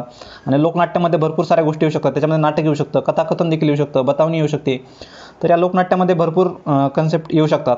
त्याच्यामुळे आयोगाने मे बी हा प्रश्न कॅन्सल केलेला असावा. पण पहिल्या आन्सर कीनुसार आयोगाने कलापथक हे उत्तर दिलं होतं आणि सेकंड कीमध्ये आयोगाने हा प्रश्न कॅन्सल केलेला आहे. तर चौथा प्रश्न बघूयात आपण. खालीलपैकी कोणते वाक्य बरोबर आहे? एम.एन. रॉय हे लिबरल पक्षाचे नेते होते. पहिलं वाक्य सांगतं एम.एन. रॉय हे लिबरल पक्षाचे नेते होते. हे बिलकुल चुकीचं आहे. लिबरल पक्षाचे नेते नसून ते रॅडिकल डेमोक्रॅटिक पक्षाचे नेते होते. आणि रॅडिकल डेमोक्रॅटिक पक्षाची त्यांनी स्थापना केली होती 1944 रोजी. 1944 रोजी यांनी रॅडिकल डेमोक्रॅटिक पक्षाची स्थापना केली होती. 1940 रोजी यांनी रॅडिकल डेमोक्रॅटिक पक्षाची स्थापना केली होती. लिबरल पक्षाचे नेते नव्हते. म्हणजे दुसरं विधान बरोबर आहे, पहिलं विधान चुकीचं आहे. तर असं उत्तर बघा आपल्याला कोणतं मिळतं आहे. तर बरोबर विचारलं आहे आपल्याला त्यांनी, तर दुसरे वाक्य हे बरोबर आहे. म्हणजे 4चा मिळतो आपल्याला पर्याय क्रमांक 2. तर पुढील प्रश्नाकडे जाऊयात. संबंधित प्रश्नाचा आहे पर्याय क्रमांक 2 इथे योग्य उत्तर. 5वा प्रश्न बघूयात. इंडिपेंडन्स फॉर इंडिया लीगची स्थापना खालीलपैकी कोणी केली? ह्या सोप्या कॅटेगरीमधला प्रश्न आहे बघा. इंडिपेंडन्स फॉर इंडिया लीगची कोणी स्थापना केली होती? तर ते होते जवाहरलाल नेहरू आणि सुभाषचंद्र बोस. ॲक्च्युअलीमध्ये हे जवाहरलाल म्हणजे 1928 रोजी याची स्थापना झाली होती. म्हणजे जेव्हा नेहरू रिपोर्ट आला होता तर नेहरू रिपोर्टला यांनी एक प्रकारे विरोध केला होता. नेहरू रिपोर्टमध्ये डॉमिनन्स स्टेटस सांगितलं होतं, म्हणजे पूर्ण स्वराज्याची मागणी ही नेहरू रिपोर्टमध्ये नव्हती. आणि जवाहरलाल नेहरू आणि सुभाषचंद्र बोस यांना असं वाटत होतं की आपण आपला एक पूर्ण स्वराज्याची मागणी केली पाहिजे आता 1928मध्ये. तर त्यालाच एक पूर्ण स्वराज्याच्या मागणीसाठी त्यांनी इंडिपेंडन्स फॉर इंडिया लीगची स्थापना केलेली होती. आणि 1928 याची स्थापना झालेली आहे. जरी ह्या दोघांचा या स्थापनेमध्ये समावेश होता तरी हे दोघं त्या संघटनेचे लीगचे सचिव होते आणि अध्यक्ष जे आहेत तर ते अध्यक्ष होते अय्यंगार. तर अय्यंगार जे आहेत ते त्याचे अध्यक्ष होते. संबंधित 5व्या प्रश्न होता, त्याच्यामुळे आपल्याला योग्य उत्तर काय मिळतं आहे तर पर्याय क्रमांक 1 अध्यक्ष कोण होते श्रीनिवास अय्यंगार. हा देखील आयोग पुढच्या एक्झाममध्ये तुम्हाला प्रश्न विचारला जाऊ शकतो. श्रीनिवास अय्यंगार आहेत ते त्याचे अध्यक्ष होते आणि हे दोघं जण ते आहेत त्याचे सचिव होते. 1928 रोजी स्थापना झाली. तर हे तुम्ही तुमच्या नोटमध्ये लिहून ठेवणं गरजेचं आहे. तर पुढचा प्रश्न बघूयात. Independence for India league Jawaharlal Nehru आणि सुभाषचंद्र बोस. खालील समाजसुधारक व त्यांचे साहित्य यांच्या जोड्या लावा. 6वा प्रश्न बघूयात आपण. इथं बघू आता अशा जोड्या लावामध्ये काय करायचं शक्यतो एक्झाममध्ये. राज्यसेवेमध्ये तसा वेळेची कमतरता पडत नाही, पण कंबाईनसारख्या एक्झाममध्ये ग्रुप बी असेल, सी असेल किंवा सरळ सेवेची कुठलीही एक्झाम असेल, तलाठी वगैरे, तर अशा एक्झाममध्ये थोडासा वेळेची आपल्याला कमतरता असते. तर अशा जोड्या लावायच्या प्रश्नांमध्ये काय करायचं तर आपल्याला जो शुअर शॉट माहिती आहे, समजा ज्योतिराव फुलेंबद्दल आपण बऱ्यापैकी वाचण्यात असतं आपल्या, तर लगेच ज्योतिराव फुलेंचा आपल्याला संबंधित प्रश्न बघून घ्यायचा, पर्याय बघून घ्यायचा. आता ज्योतिराव फुलेंचा इशारा आपल्याला शुअर शॉट माहिती आहे, तो पर्याय जोडून घ्यायचा आणि डायरेक्टली आपल्या खालच्या पर्यायामध्ये जायचं, म्हणजे डी मधला एक. पण जो आपण पर्याय शोधतोय किंवा निवडतोय तो शुअर शॉट माहीत असला पाहिजे, त्याच्यामध्ये कन्फ्युजन बिलकुल नको आहे, अन्यथा आपला प्रश्न तिथं चुकू शकतो. मग तर ज्योतिराव फुलेंचं पहिलं इशारा पाहिजे, म्हणजे आपल्याला काय पाहिजे डीसाठी 1 पाहिजे. आणि डीसाठी बघा इथं कुठं मिळतोय का 1, तर एकाच पर्यायामध्ये, ह्या 4थ्या पर्यायामध्ये डीमध्ये 1 मिळतो आपल्याला फक्त इथं. तर त्यामुळे 6व्याचा आपल्याला पर्याय क्रमांक 4 इथे योग्य उत्तर मिळतं आहे. ही स्ट्रॅटेजी तुम्ही कंबाईन एक्झाममध्ये नक्कीच फॉलो केली पाहिजे, तुमचा नक्कीच इथे वेळ वाचेल. अन्यथा आपण काय करतो, आपलं विठ्ठल रामजी शिंदे बघतो, मग कोणतं आहे त्याच्यावर विचार करणार थोडासा, नंतर दादाभाऊ पांडुरंग बघणार, त्याच्यावर विचार करणार.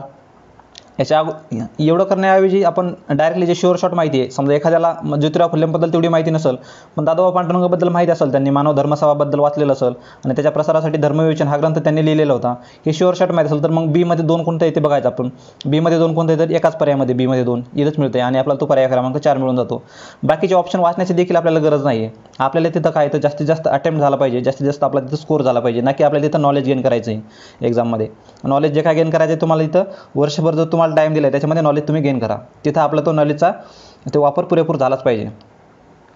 तर मला वाटतं हे एक्झाम हे नॉलेजच्या पलीकडे जाऊन अशा काही ट्रिक्स ज्या आहेत, म्हणजे ज्यांचं सिलेक्शन होतं किंवा जे प्रिलिम्स पास होतात, तर त्यांची ह्या स्ट्रॅटेजी असतात की या सिलेबस किंवा अभ्यासक्रमाच्या पलीकडे जाऊन, नॉलेजच्या पलीकडे जाऊन त्या अशा काही ट्रिक फॉलो करतात आणि वेळ वाचून समजा तुमचे 100 प्रश्न आहेत आणि 1 तास आहे, तुम्हाला 60 मिनिट आहेत, तुम्ही 60 मिनिटामध्ये फक्त 70च प्रश्न जर वाचून होत असाल, वरच्या 30 प्रश्नामध्ये तुम्ही ऑलरेडी किंवा कॉम्पिटिशनच्या बाहेर आहेत आणि ज्याचा असा वेळ वाचलेला आहे, त्या 30 प्रश्नामध्ये नक्कीच ते कट ऑफ ते क्लिअर करणार आहेत. 30मध्ये नाही म्हटलं तरी ते 15 जरी भेटले तरी ते कितीतरी कट ऑफच्या लांब फेकले जातात, म्हणजे भरपूर कट ऑफच्या पुढे असतात ते.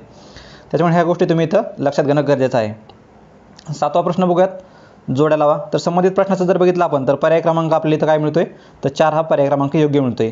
आता याच्यामधून जे मिळालेल्या गोष्टी आहेत आपल्याला ह्या तुम्ही नोट करून ठेवणं गरजेचं आहे, तुमच्या पुस्तकामध्ये असलेले देखील. पण विठ्ठल रामजी शिंदेंचं काय तर भारतीय अस्पृश्यतेचा प्रश्न हा त्यांनी ग्रंथ लिहिलेला आहे. आणि इथं कन्फ्युजन होण्यासारखं बघा थोडंसं, अस्पृश्य जे आहे अनटचेबल्स, तर अस्पृश्य जे आहे ते आंबेडकरांनी लिहिलेलं आहे, डॉक्टर बाबासाहेब आंबेडकरांनी अस्पृश्य हे लिहिलेलं आहे द अनटचेबल्स. आणि अस्पृश्यतेचा प्रश्न जे आहे ते विठ्ठल रामजी शिंदे यांनी लिहिलेला आहे. त्याच्यामुळे एचा काय मिळतो आपल्याला 3 मिळतो. नंतर दादाभाऊ पांडुरंग यांचं आहे धर्मविवेचन, गोपाळ हरी देशमुखांचं काय तर ते जातीभेद आहे आणि ज्योतिराव फुलेंचा काय इशारा. त्याच्यामुळे संबंधित प्रश्नाचा पर्याय क्रमांक 4 इथे योग्य मिळतोय. पुढील प्रश्नाकडे जाऊयात. प्रश्न क्रमांक 7 बघूयात. पुन्हा जोड्या लावायचा प्रश्न आहे. आता हा राज्यसेवा प्रिलिम्समध्ये तुम्हाला बरेचसे प्रश्न असे दिसतील की ते मेन्सच्या सिलेबसमधून डायरेक्टली उचललेले दिसत आहेत आपल्याला, कारण प्रिलिम्सचा सिलेबस तेवढा डिकोड करून दिलेला नाही, तेवढा व्यवस्थित असा म्हणजे एक्सप्लेन करून दिलेला नाही आहे जेवढा हा मेन्सचा सिलेबस दिलेला आहे. त्याच्यामुळे तुम्ही प्रिलिम्सचा अभ्यास करताना देखील मेन्सचा सिलेबस ओरिएंटेड तुम्ही अभ्यास केला पाहिजे. समजा तुम्ही इतिहास अभ्यासाला घेताय तर मेन्सच्या सिलेबसचे इतिहासाची कॉपी GS1ची तुमच्या समोर असणं गरजेचं आहे आणि त्याच क्रमानं तुम्ही अभ्यास करणं गरजेचं आहे. तेव्हा तुमचे हे प्रश्न इथं सॉल्व्ह होतील.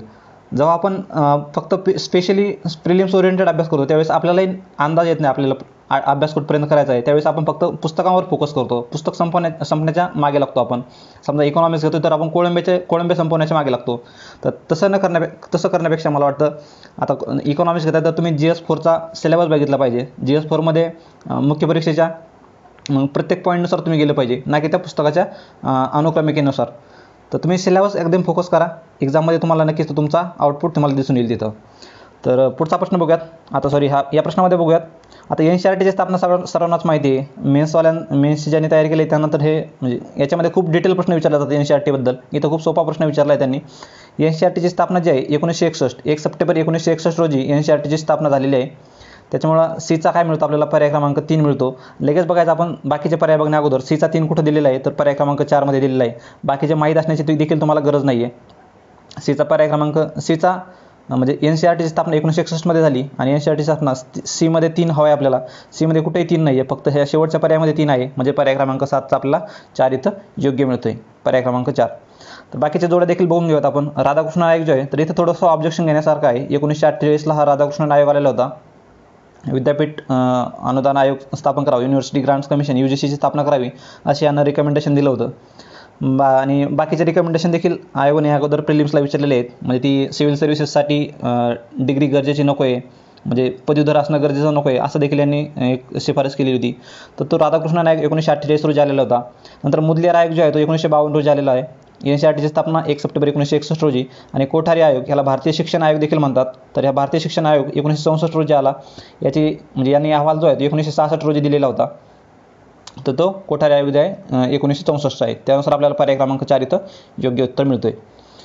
तुम्ही मेन्स ओरिएंटेड अभ्यास करा, नक्की तुमची प्रिलिम्स आरामात क्लिअर होती. तर 8वा प्रश्न बघूयात पुढचा. आता इथं पुन्हा जुळवायला विचारले त्यांनी आपल्याला. विठ्ठल रामजी शिंदे, खासेसाहेब पवार, दिनकरराव जवळकर आणि श्रीपतराव शिंदे. तर अशा प्रश्नामधून आयोगाचा ट्रेंड आपल्याला इथं समजून घेणं गरजेचं आहे. ॲनालिसिस म्हणजे काय, तर तुम्हाला याचे उत्तर कुठेही मिळून जातील किंवा ॲनालिसिसचे भरपूर सारे बुक्स मार्केटमध्ये अवेलेबल आहेत. पण प्रत्येक गोष्ट ही पाठ करायची नाही आहे. त्या पाठ करण्याची किंवा नॉलेज घेण्याच्या पलीकडे आपल्याला काही आयोगाच्या अशा गोष्टी आहेत त्या समजून घेणं आपल्याला इथं गरजेचं आहे. आता इथे विठ्ठल रामजी शिंदे आणि खासेसाहेब पवार तुम्ही कितीही रट्टा मारला, कितीही लक्षात ठेवलं तरी तुम्हाला हे लक्षात ठेवू शकत नाही की ते कुठल्या एखाद्या अधिवेशनाचे अध्यक्ष होते. इथं बघा तर अध्यक्ष होते मुंबई प्रांतिक ब्राह्मणेतर पक्ष, त्याचं 4थं अधिवेशन आणि त्याचे अध्यक्ष होते. एवढं कुणाचाही अभ्यास नाही आहे. पण आयोगाला अपेक्षितही नाही तुम्हाला एवढा अभ्यास असणं. आयोगाला फक्त अपेक्षित आहे की तुम्हाला दिनकरराव जवळकर आणि श्रीपतराव शिंदे यांच्याबद्दल माहिती असणं, यांचं लेखन साहित्य माहीत असणं, हीच आयोगाला तुमच्याकडून अपेक्षा आहे. आणि या संबंधित प्रश्नामध्ये उद्देश आयोगाचा तोच आहे. दिनकरराव जवळकर जे आहे ते दिनकरराव जवळकरांचं आहे. साप्ताहिक तेज हे दिनकरराव जवळकरांचं आहे. याच्यामध्ये हा दिनकरराव जवळकरांवर मेन्सला हमखास प्रश्न असतोच म्हणजे असतोच. त्यांच्या तेज, कैवारी किंवा तरुण मराठा या 3 वृत्तपत्रांपैकी असतोच. आत्ता झालेल्या म्हणजे 2020ची जी मेन्स झालेली आहे राज्यसेवेची त्याच्यामध्ये देखील हा दिनकरराव जवळकर आणि श्रीपतराव शिंदेवरती प्रश्न आलेले आहेत, ते तुम्ही बघू शकता. तर दिनकरराव जवळकरांचं काय तर तेज आहे ते साप्ताहिक तेज. श्रीपतराव शिंदेचं काय तर विजयी मराठा आहेत. तर या दोननुसार बघा आपल्याला कोणती जोडी मिळते का. तर अशानुसार असं जर बघितलं आपण तर Dचा 4 पाहिजे आपल्याला. Dचा 4 कुठे मिळतोय बघा, पर्याय क्रमांक 1 मध्येच मिळतो Dचा 4. बाकी कुठल्याही पर्यायामध्ये Dचा 4 नाही आहे. त्यानुसार प्रश्न क्रमांक 8चा मिळतो आपल्याला पर्याय क्रमांक 1. म्हणजे तुम्हाला काय माहीत असणं गरजेचं आहे, श्रीपतराव शिंदे यांचं विजयी मराठा हे माहीत असणं गरजेचं आहे किंवा दिनकरराव जवळकर यांचं साप्ताहिक तेज असणं माहिती गरजेचं आहे. म्हणजे Cचा 3 असा पर्याय एकच आहे आपल्याकडं पर्याय क्रमांक 1 मध्ये. त्यामुळे पर्याय क्रमांक 1 इथं योग्य मिळतोय. तर 9वा प्रश्न बघूयात. भारतात दिवसेंदिवस असंतोष वाढत चालला. मित्रांनो, फास्ट होत असेल तर तुम्ही तुमच्या यूट्यूब चॅनलच्या त्या कोपऱ्यामध्ये 3 लिंक जे आहेत, डॉट जे आहेत, तर त्या डॉटवरून तुम्ही ती स्पीड कमी करू शकता. तर बघूयात 9वा प्रश्न. भारतात दिवसेंदिवस असंतोष वाढत चालला आहे. त्या असंतोषाला वाट करून दिली तरच ब्रिटिश सत्ता स्थिर होईल. म्हणजे भारतामध्ये एक दिवसेंदिवस असंतोष वाढत चालला आहे आणि त्या असंतोषाला वाट करून दिली पाहिजे तरच आपली ब्रिटिश सत्ता स्थिर राहील, असं एका ब्रिटिशाचं म्हणजे ॲलन ह्यूम यांचं म्हणणे आहे. आणि या ॲलन ह्यूमच्या या म्हणण्याला खालील कोणत्या व्यक्तींचा पाठिंबा होता. तर आयोगाने इथं थोडंसं ऑप्शनमध्ये देताना थोडीशी चूक केलेली आहे बघा. AC बरोबर आणि CA बरोबर हे दोन्ही पर्यायांचा एकच अर्थ होतो. AC बरोबर किंवा CA बरोबर म्हणजे एकच झाला तो. म्हणजे सर वेडरबर्न आणि सर हेनरी कॉटन हे दोन्ही पर्याय इथं बरोबर आहेत. पण इथं पर्याय दोन्ही सारखे आल्यामुळं हा प्रश्न कॅन्सल होणार आहे. आणि फर्स्ट कीमध्ये जरी आयोगाने आन्सर दिलं होतं, म्हणजे फर्स्ट कीनुसार एक आन्सर दिलं होतं, पण सेकंड कीमध्ये मुलांनी ऑब्जेक्शन घेतल्यामुळे पर्याय क्रमांक 1 जे दिलं होतं ते कॅन्सल करून हा प्रश्नच रद्द करण्यात आलेला आहे. तर पुढील प्रश्नाकडे जाऊयात. तर यांना म्हणजे पाठिंबा कोणाचा होता तर तो वेडनबर्न आणि हेनरी कॉटन. जरी इन केस पुढं प्रश्न आला तो एखाद्या एक्झाममध्ये तर तुम्ही लक्षात ठेवणं गरजेचं आहे. तर 10वा प्रश्न बघूयात. जोड्या जुळवा. आता यावेळी इतिहासामध्ये खूप कमी प्रश्न होते, म्हणजे एकच प्रश्न होता फक्त प्राचीन आणि मध्ययुगीन इतिहासामधला. प्राचीन इतिहासामधला तर आलाच नाही, तर फक्त मध्ययुगीन इतिहासामधला प्रश्न आलेला आहे बघा.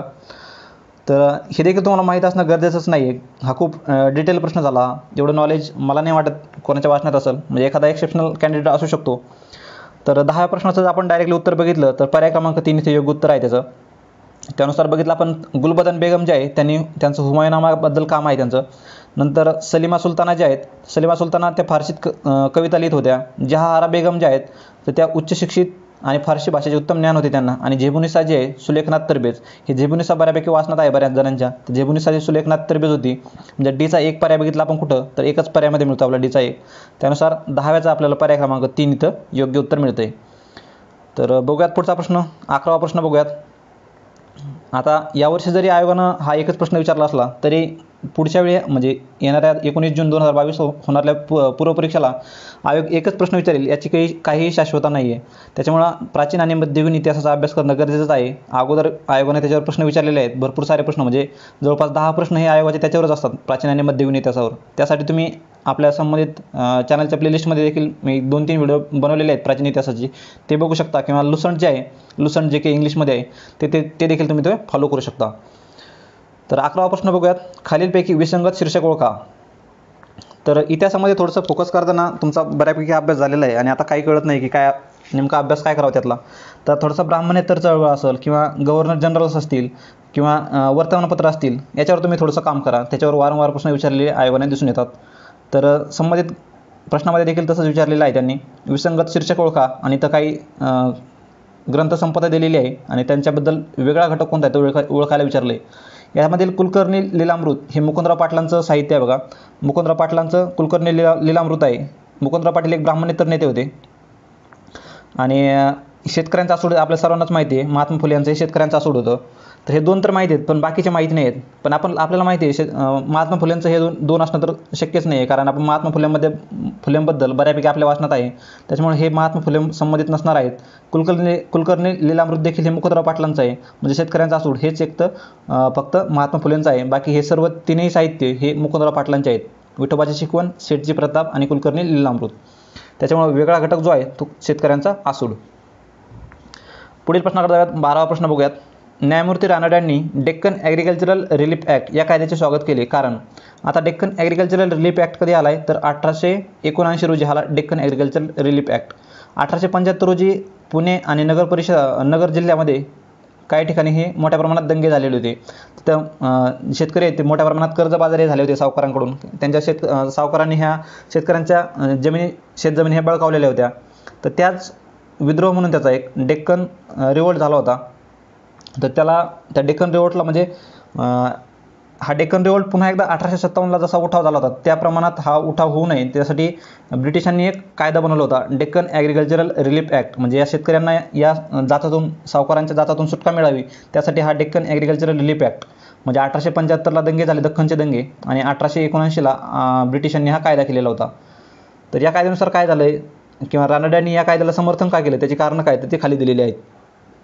या कायद्याने काय झालं तर सावकारापासून शेतकऱ्यांचे रक्षण होणार होते, बरोबर आहे. सावकारापासून शेतकऱ्यांचे रक्षण होणार होते आणि यानंतर सावकाराला कुठल्याही पद्धतीने शेतकऱ्याची जमीन बळकावता येणार नव्हती, बरोबर आहे पहिलं विधान. दुसरं विधान बघूयात. या कायद्याने शेतकऱ्यांची कर्जाच्या भरापासून मुक्तता होणार होती. भरापासून मुक्तता होणार होती हे साप चुकीचं आहे. म्हणजे सावकाराच्या जातापासून सुटका होणार होती पण कर्जातून सुटका होणार होती हे चुकीचं आहे. त्यांना कर्ज कुठल्याही म्हणजे जरी सावकाराकडून नाही पण दुसऱ्या कुठल्याही मार्गाने त्यांना कर्ज घेणं गरजेचंच होतं, कारण शेतजमिनीची एवढी उत्पादकता नव्हती जेवढा हा ब्रिटिशांचा टॅक्स होता. आणि त्यांना टॅक्स पे करताच त्यांची नाकीनऊ येत होती. जेवढं उत्पन्न नाही त्यापेक्षाही जास्त टॅक्स त्यांना द्यावा लागत होता. त्यामुळे कर्ज घेणं त्यांना हे मजबुरी बनली होती त्यांची. त्याच्यामुळे बी विधान हे चुकीचं आहे, ए विधान हे योग्य आहे. आपल्याला काय विचारलं तर बरोबर विधान विचारलं आहे आणि बरोबर विधान, त्यामुळे आपल्याला पर्याय क्रमांक 1 इथं योग्य उत्तर मिळतो आहे. तर पुढील प्रश्नाकडे जाऊयात. संबंधित प्रश्नाचा आहे पर्याय क्रमांक 1. याच्यावर देखील वारंवार प्रश्न विचारलेले आहेत. मागच्याच राज्यसेवेमध्ये आय थिंक त्यांनी विचारलं होतं की हे 1875चे दंगे आहेत ते कोणत्या ठिकाणी झाले होते, कोणत्या जिल्ह्यात झाले होते, किंवा ह्या दंग्याची सुरुवात कोणत्या गावापासून झाली होती हे देखील त्यांनी विचारलेलं आहे. तर पुढील प्रश्न बघूयात. स्वदेशी वस्तू प्रचारिणी सभा, 13वा प्रश्न आहे. स्वदेशी वस्तू प्रचारिणी सभा या संस्थेच्या प्रमुखपदी खालीलपैकी कोण विराजमान होते. तर स्वदेशी वस्तू प्रचारिणी सभा याची स्थापनाच लोकमान्य टिळकांनी केलेली आहे 1905 रोजी. ज्यावेळी स्वदेशी चळवळ चालू झाली होती त्या स्वदेशी चळवळीलाच एक समर्थन म्हणून स्वदेशी वस्तू प्रचारिणी सभा ही स्थापन केलेली होती. म्हणजे काय, स्वदेशी वापरा, जी आपल्या देशात तयार झालेली त्या गोष्टी तुम्ही म्हणजे मग ते कपडे असतील किंवा इतर वस्तू असतील त्या आपल्या देशात झालेल्या वस्तू आपण वापरल्या पाहिजेत, हा त्याचा स्वदेशी वस्तू प्रचारिणी सभेचा उद्देश होता. आणि याची स्थापना ही लोकमान्य टिळकांनी केलेली होती. हा फोटो आयोग देत नाही असा मी लावलेला आहे, तुमच्या एक लक्षात राहावं त्यासाठी. तर लोकमान्य टिळकांनी ह्या स्वदेशी वस्तू प्रचारिणी सभेची प्रमुखपद हे भूषवलेलं होतं. यासोबतच आयोग याच्यामध्ये थोडंसं पुढं जाऊन विचारलं जाऊ शकतं की स्वदेशी स्वदेशी कोऑपरेटिव्ह स्टोअर याची स्थापना देखील लोकमान्य टिळकांनी केलेली आहे. म्हणजे आपण काय करतोय तर विदेशी वस्तू ज्या आहेत त्याच्यावर बॉयकॉट करतोय, त्याच्यावर बहिष्कार घालतोय.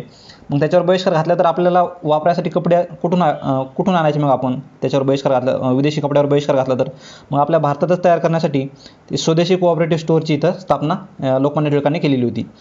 तर हे देखील विचारलं जाऊ शकतं, ते तुम्ही नोट करून ठेवा. स्वदेशी कोऑपरेटिव्ह स्टोअरची स्थापना लोकमान्य टिळकांनी केलेली आहे. तर पुढील प्रश्नाकडे जाऊयात. 14वा प्रश्न बघूयात. महाराष्ट्रातून अंदमानात पाठवलेले कैदी आणि त्यांची राहण्याची ठिकाणे यांची जोड्या जुळवा. तर हा थोडासा म्हणजे ऑड प्रश्न आहे मित्रांनो. तुम्हाला म्हणजे आलाच पाहिजे असा टास्क नको आहे तिथं, कारण हा खूपच म्हणजे आउट ऑफ द बॉक्स प्रश्न म्हणता येईल त्याला. तर संबंधित प्रश्नाचं जर आपण डायरेक्टली बघितलं तर पर्याय क्रमांक 2 इथं योग्य उत्तर आहे त्याचं. पर्याय क्रमांक 2, 14चा आहे पर्याय क्रमांक 2. म्हणजे जर जोड्या बघितल्या आपण अधुरिया, कारण इथं एवढे नावं आहेत ना, एवढे म्हणजे तुमच्या कधी वाचनातही नसतील एवढे छोटे छोटे नाव दिलेले आहेत त्यांनी.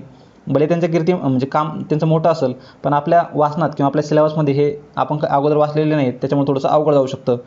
तर अधुरिया जे आहे याचं पर्याय क्रमांक 2 इथे योग्य उत्तर आहे. अधुरिया कुठले आहेत तर ते आहेत खानदेश, यावल खानदेश आहेत. म्हणजे आपण संमत त्या भागातील असाल तर आपल्याला थोडंसं एक आढावा असेल किंवा ते नाव ऐकण्यातलं असेल, त्यावरून देखील एक लॉजिक लावू शकतं इथं. नंतर पांडू भुर्जी आहेत, पांडू भुर्जी हे नगरचे आहेत. धर्मासुबान जे आहेत तर ते आहे पंढरपूर धर्मासुबान. आणि धोंडी बिरबल जे आहेत ते नाशिकचे आहेत. तर त्यानुसार आपल्याला पर्याय क्रमांक 2 इथे योग्य उत्तर मिळतोय. पुढील प्रश्नाकडे जाऊयात. प्रश्न क्रमांक 15 बघूयात.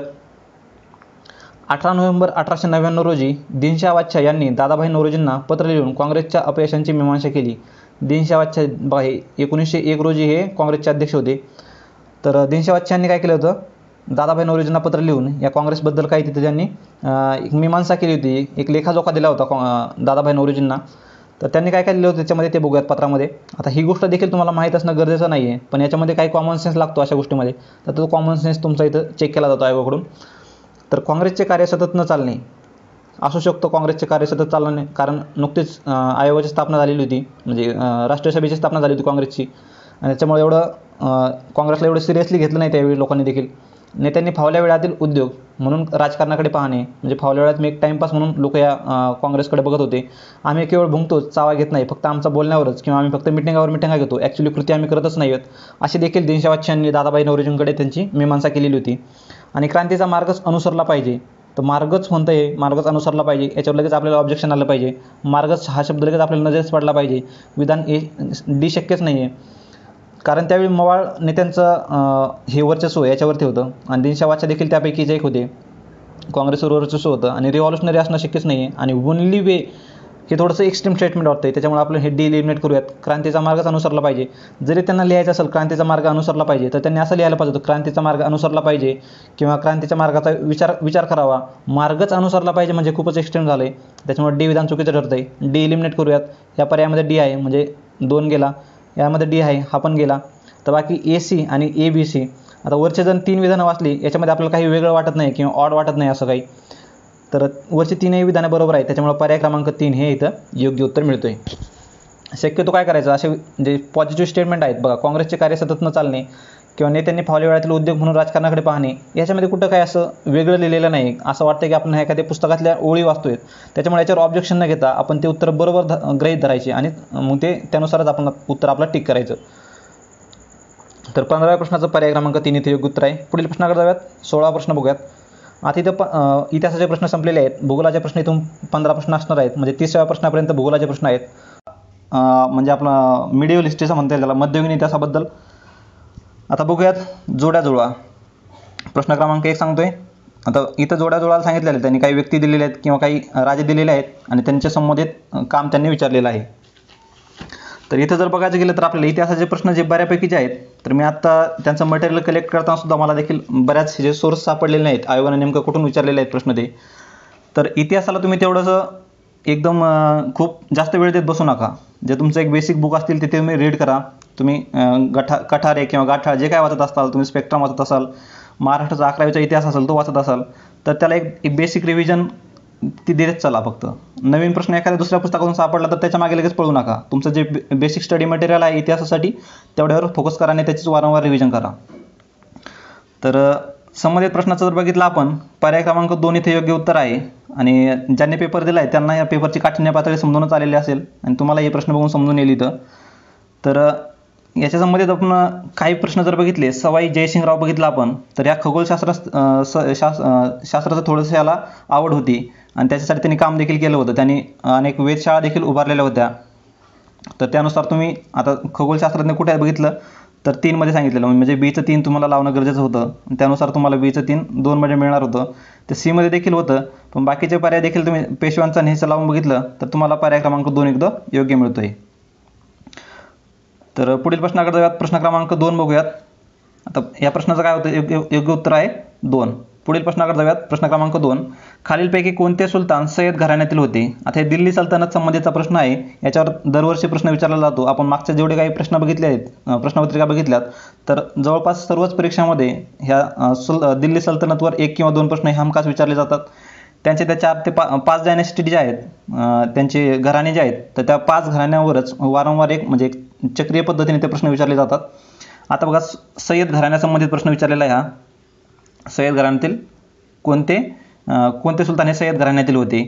आणि या संबंधित प्रश्नाचा पर्याय क्रमांक 4 योग्य उत्तर आहे, कारण सर्वच हे त्या घराण्यातील आहेत. खिजर खान आहे, मुबारक शाह आहे, मोहम्मद शाह आणि अलाउद्दीन आलम शाह. तर इथं तुम्हाला त्यांचं एक टाईम पिरियड देखील दिलेला आहे, ते तुम्ही इथे चेक करू शकता. आणि याच्यासाठी बेस्ट सोर्स जो आहे तो लुसेंटचा आहे. तर लुसेंटमधून तुम्ही याची रिव्हिजन करू शकता. याच्या लुसेंटच्या बाहेर ॲन्शियंट हिस्ट्रीसाठी तरी म्हणजे प्राचीन इतिहासासाठी तरी वेगळं काय वाचण्याची गरज नाही आहे.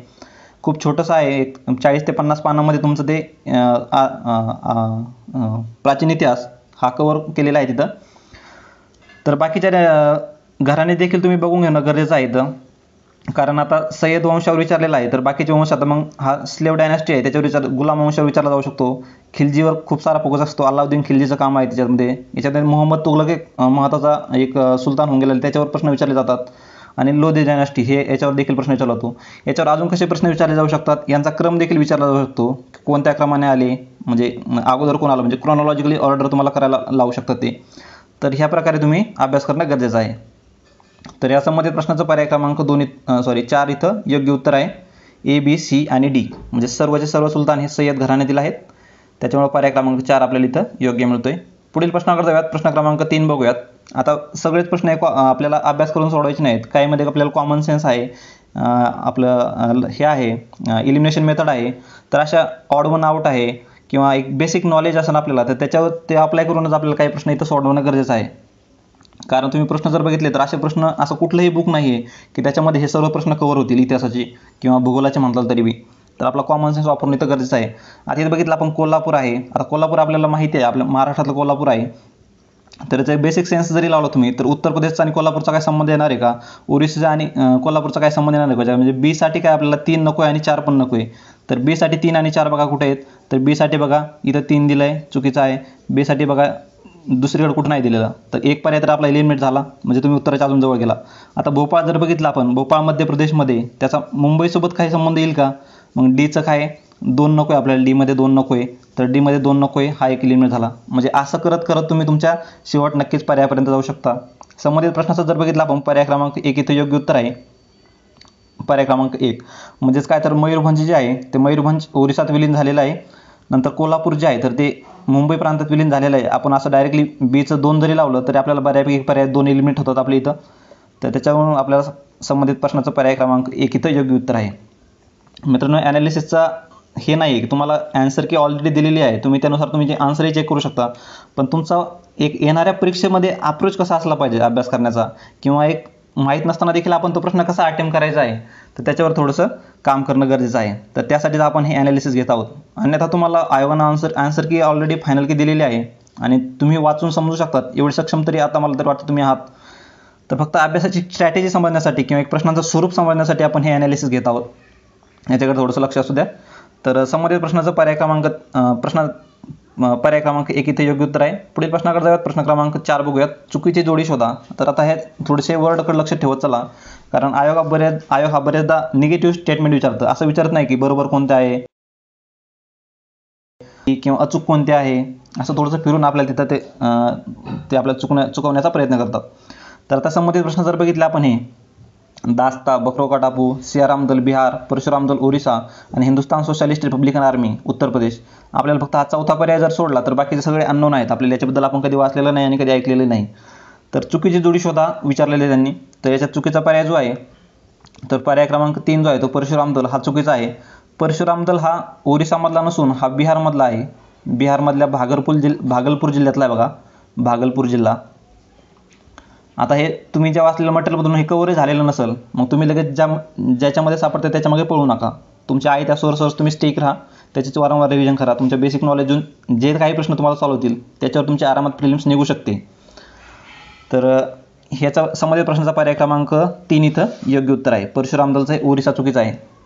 आता याच्यामधून मिळणार तुम्हाला मटेरियल काय आहे तर दास्ता जे आहे तर बकरोका टापू येणाऱ्या दुसऱ्या प्रश्नामध्ये तुम्हाला किंवा दुसऱ्या कंबाईन असतील किंवा ग्रुप सी असतील, इतर मेन्समध्ये जरी देखी असतील तर तुम्हाला हे ऑलरेडी मिळालेली आहे ही माहिती. दास्तो म्हणजे काय, बकरोका टापू आहे, सियाराम दल बिहारमधला आहे, हिंदुस्थान सोशलिस्ट रिपब्लिकन आर्मीची स्थापना तर ती उत्तर प्रदेशला झालेली आहे. याच्यावर थोडंसं कन्फ्युजन आहे कारण इथं विकिपीडियाचं जुनं पेज दाखवत येतं ते दिल्लीमध्ये दाखवते तिची स्थापना, पण आयोगाने उत्तर बरोबर दिलेलं आहे. तर इथं चुकीची जोडी विचारली होती आपल्याला, त्याच्यामुळे इथं पर्याय क्रमांक 3 इथे योग्य उत्तर आहे. परशुराम दल ओरिसामधला नसून तो भागलपूर जिल्हा बिहारमधला तिथं आहे. तर ह्या बऱ्यापैकी संघटना ज्या आहेत तर 1942च्या चले जाव चळवळीतल्या ह्या गुप्त संघटना होत्या. तर हे संबंधित त्या संबंधाचा प्रश्न आहे. 5वा प्रश्न बघूयात. पुढीलपैकी कोणत्या स्त्रियांनी स्त्री वर्गाला स्वातंत्र्यासाठीचा अहिंसक लढा लढण्यास उद्युक्त केले? अहिंसक लढा लढण्यास. तर अशा प्रश्नामध्ये आपलं बेसिक अंडरस्टँडिंग काय असते की व्यक्ती जर दिली असेल तर हे सर्वच्या सर्व पर्याय हे बरोबर असतात. त्यानुसार बघितलं आपण तर आपल्याला पर्याय क्रमांक 4 इथे योग्य करणं गरजेचं होतं, पण आयोगानं आपल्या समोर थोडंसं जाऊन आपल्यालाच गंडवलेलं आहे आयोगानं. तर याचं लक्ष्मीबाई गर्दे हे उत्तर चुकीचं आहे इथं. बाकी सर्व ह्या कमलादेवी आहेत, हंसा मेहता आहेत, रतनबेन मेहता आणि रामीबाई कामदार या अहिंसक लढा लढण्यास उद्युक्त केले होते यांनी. त्याच्यामुळे पर्याय क्रमांक 3 इथं योग्य आहे. प्रश्न क्रमांक 5चा पर्याय क्रमांक 3 इथं योग्य आहे. पुढील प्रश्नाकडे जाऊयात. प्रश्न क्रमांक 6 बघूयात. पुढे दिलेल्या हैदराबाद स्टेट काँग्रेसचे नेते आणि त्यांची कामे, हैदराबाद स्टेट काँग्रेस जे आहेत त्यांचे नेते आणि त्यांची कामे दिलेली आहेत तिथं. आता गोविंद बाईसराव हे सगळ्यांना माहिती असेल की मराठवाड्यातील लढ्याचे प्रमुख होते. याच्यानुसार लगेच इलिमिनेट करत चालायचं. याचा आहे पर्याय, याचा 3 बघा, याचा 3 कुठं सांगतोय का, याचा 3 एकाच पर्यायामध्ये सांगतोय 4मध्ये. 6चा पर्याय क्रमांक 4, याचा आहे 3 म्हणजे 6चा पर्याय क्रमांक 3 इथं सांगतोय. म्हणजे आपल्याला 2 आपल्याकडे शिल्लक राहतात, 3मध्ये पण आणि 4मध्ये पण काय याचा 3 आहे. नंतर बघायचं आपण मग एम रामचंद्र राव, त्याचं पण सेम आहे.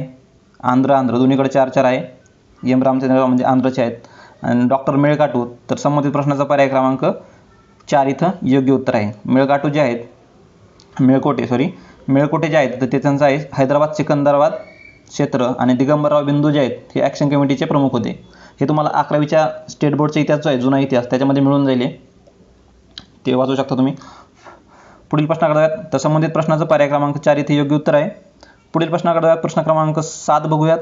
पुढील वाक्यात पुढीलपैकी कोणाचे वर्णन आहे? हा आयोगाचा फेवरेट प्रश्न आहे. दरवर्षी याच्यावर अशा टाईपचा एकतरी प्रश्न असतो. वर वर्णन दिलेलं असतं आणि खाली त्यांची नावं दिलेली असतात.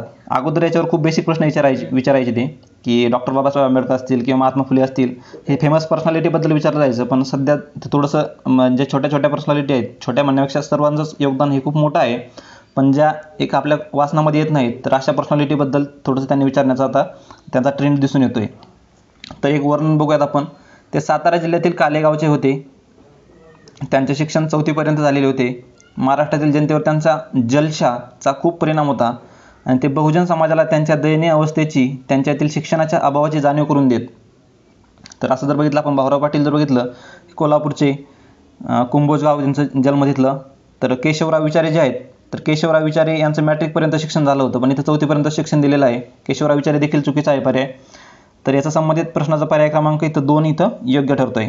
रामचंद्र घाडगे जे आहेत तर हे यांच्यासाठी सर्वच वर्णन हे योग्य ठरतं आहे, रामचंद्र घाडगे. पुढील प्रश्नाकडे जाऊयात.